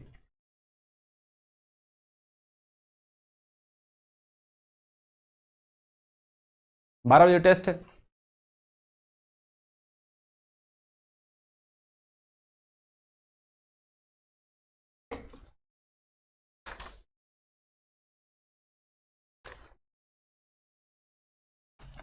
क्या करना है? टेस्ट बाद में नहीं दे सकते क्या? जो है ऑफलाइन अटेंड कर देना टेस्ट, या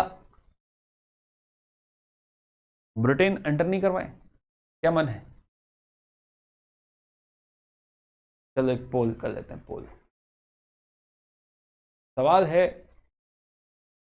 देखो टेस्ट तो देना है, मैं ये नहीं कह रहा टेस्ट ही नहीं देना है ना। टेस्ट तो ऑब्वियसली सैक्रोसैंक्ट है, राइट है ना। लेकिन जो टेस्ट है, टेस्ट में दोनों ऑप्शन है। आप 12 बजे लाइव दे सकते हैं, लाइव एट 12, आप इसके साथ हैं, या आप क्लास के बाद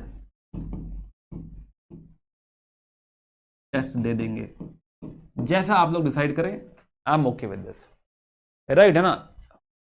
अच्छा, इसके आफ्टर क्लास का मतलब फिर एक और चीज है कि हम लोग कल फिर जो है, आज मैं फिर जल्दी छोड़ूंगा, राइट है ना। फिर कल जो है मंडे क्लास जो है ना, मंडे क्लास थोड़ा सा लेंदी क्लास होगी, थोड़ा सा ही लेंदी क्लास होगी, राइट है ना। फिर हम लोग जो है उसमें बातें थोड़ा सारी खत्म करेंगे, राइट है ना। चलिए, तो एक वोट कर लेते हैं।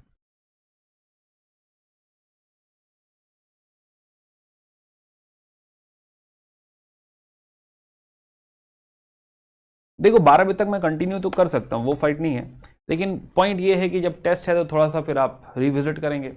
और दूसरी बात, ये नया टॉपिक स्टार्ट कर रहा हूँ मैं, फिर वो आधे घंटे का टॉपिक कल फिर याद दिलाना पड़ेगा 15 मिनट में, तो क्या ही फायदा है ना। तो या तो हम डिसाइड कर लें कि हम जो है मंडे मतलब कल की क्लास थोड़ी लंबी रहेगी। तो 40% जनता है यहाँ पर, विच इज फाइन, राइट है ना। ठीक है, हम लोग कल कंटिन्यू करेंगे, राइट। मंडे क्लास फिर थोड़ा सा माइंड मेकअप करके आना, है ना, कोई चू चा नहीं करेगा, राइट है ना, विच इज फाइन, है ना। आई एम टोटली इन की जाओ टेस्ट दो, मैं तो खुद ही टेस्ट का प्रेमी हूँ, राइट है ना। तो हाँ, तो टेस्ट दो जाके, टेस्ट ना होता तो मैं नहीं छोड़ता ऑफ कोर्स, ऑब्वियसली, राइट है ना। लेकिन जो है टेस्ट है तो जो है आप टेस्ट देंगे, 62% ऊपर के साथ है तो आप टेस्ट दीजिए, नो प्रॉब्लम। 12 अभी आधा घंटा है, रिवाइज कर लीजिए, थोड़ा रेस्ट कर लीजिए, 12 बजे टेस्ट दीजिए। टेस्ट तो देखो चाहे ऑनलाइन करो चाहे ऑफलाइन करो, बट करना तो है। अगर किसी लाइव छूट जाता है तो प्लीज उसको अटेंड करिए, राइट है। तो डू द टेस्ट। और कल हम लोग थोड़ा सा लेंदी डिस्कशन करेंगे, है ना। तो ये जो आधा घंटा 1 घंटा आज हमारा छूटा, आज हमारा 1 घंटा छूट गया, नॉर्मली 12:30 तक पढ़ा था आपको, तो 1 घंटा हमारा छूट गया। ये 1 घंटा जो है हम लोग कल कवर करेंगे। तो कल के 2.5 घंटे और 1 घंटे यानी 3.5 घंटे की क्लास है कल। तो कल कम से कम बेयर मिनिमम जो है 3.5 आवर्स के लिए प्रिपेयर रहिएगा, राइट है ना। कोई रोना नहीं रोएगा, तो 3.5 आवर्स, है ना। इसके लिए आप थोड़ा तैयार एकदम जूस वूस पी कर आइएगा, चाय जूस खाना जो भी है पी के आइए, खा पी के आइएगा, है ना। तो कल हम लोग थोड़ा लंबी क्लास करेंगे, इसे मैराथन कहना चाहें मैराथन कह सकते हैं कल। ऐसा कोई मैराथन है नहीं, एक सिंपल सा टॉपिक है, बट उसे एक बार में पढ़ लेंगे तो मजा आ जाएगा, राइट है ना। 3.5 घंटे के बाद ऐसा एनलाइटेंड होके निकलोगे। इसीलिए मैं अभी छेड़ भी नहीं रहा कि हाँ चलो ये नया टॉपिक है, इसको अलग ही पढ़ेंगे। तो ब्रिटेन की एंट्री हम कराएंगे और एकदम एकदम वृहद डिस्कशन करेंगे इस पर कि हाँ ब्रिटेन का इसमें टेक क्या है। तो एक नया गेम शुरू हो रहा है कल से, या है ना। तो कल थोड़ा सा मान के आइएगा, 3.5 घंटे की पिक्चर देखने जा रहे हो, राइट है ना। हिलना नहीं है ना, बिल्कुल जो है। अरे वही टाइम शाम का अपना जो हम लोग करते हैं, कितने बजे करते हैं हम लोग मिलते हैं 6 बजे मिलते हैं, 6 PM, राइट है ना। 6 to 9:30 की क्लास है कल, ठीक है ना। इसके लिए थोड़ा सा प्रिपेयर रहिएगा, राइट है ना। एक बढ़िया कहानी है कल सुनाऊंगा मैं आपको कि हाँ क्या हो रहा है। और फिर आपको जो हमने अब तक पढ़ा है ना, इसमें और इसमें कनेक्शन समझ में आएगा कि अब तक जो हम कर रहे थे वो भी क्यों हो रहा था, ये भी हमें समझ में आएगा, राइट। हम जैसे जैसे हम आगे बढ़ेंगे ना, बहुत सारी चीजें हमें समझ में आएगी, अच्छा इसलिए हो रहा था। और वो ऐसा नहीं है सर पहले क्यों नहीं बताया, क्योंकि पहले नहीं बताया जा सकता। जैसे सब्सिडी रिलायंस मैंने आपको समय आने बताया कि हाँ अब सुनो सब्सिडी रिलायंस, तो हर चीज का एक सही समय आएगा, और जब वो कनेक्ट होगा तो आपको समझ में आएगा कि अच्छा ये इसलिए हो रहा था, राइट। हाँ चलिए, तो हम लोग कल वापस मिलेंगे, आज हम इसे यहीं तक रखते हैं, राइट। कल वापस आपसे मुलाकात होगी रात को, कल हम लोग इसे कंटिन्यू करेंगे, चलिए। Okay again guys, see you, bye bye, take care and good day, है ना। पढ़ाई करिए and best of luck for the test, बढ़िया परफॉर्म करिए। Test is very very important, कोई मिस नहीं करेगा test. See you again, bye bye, take care.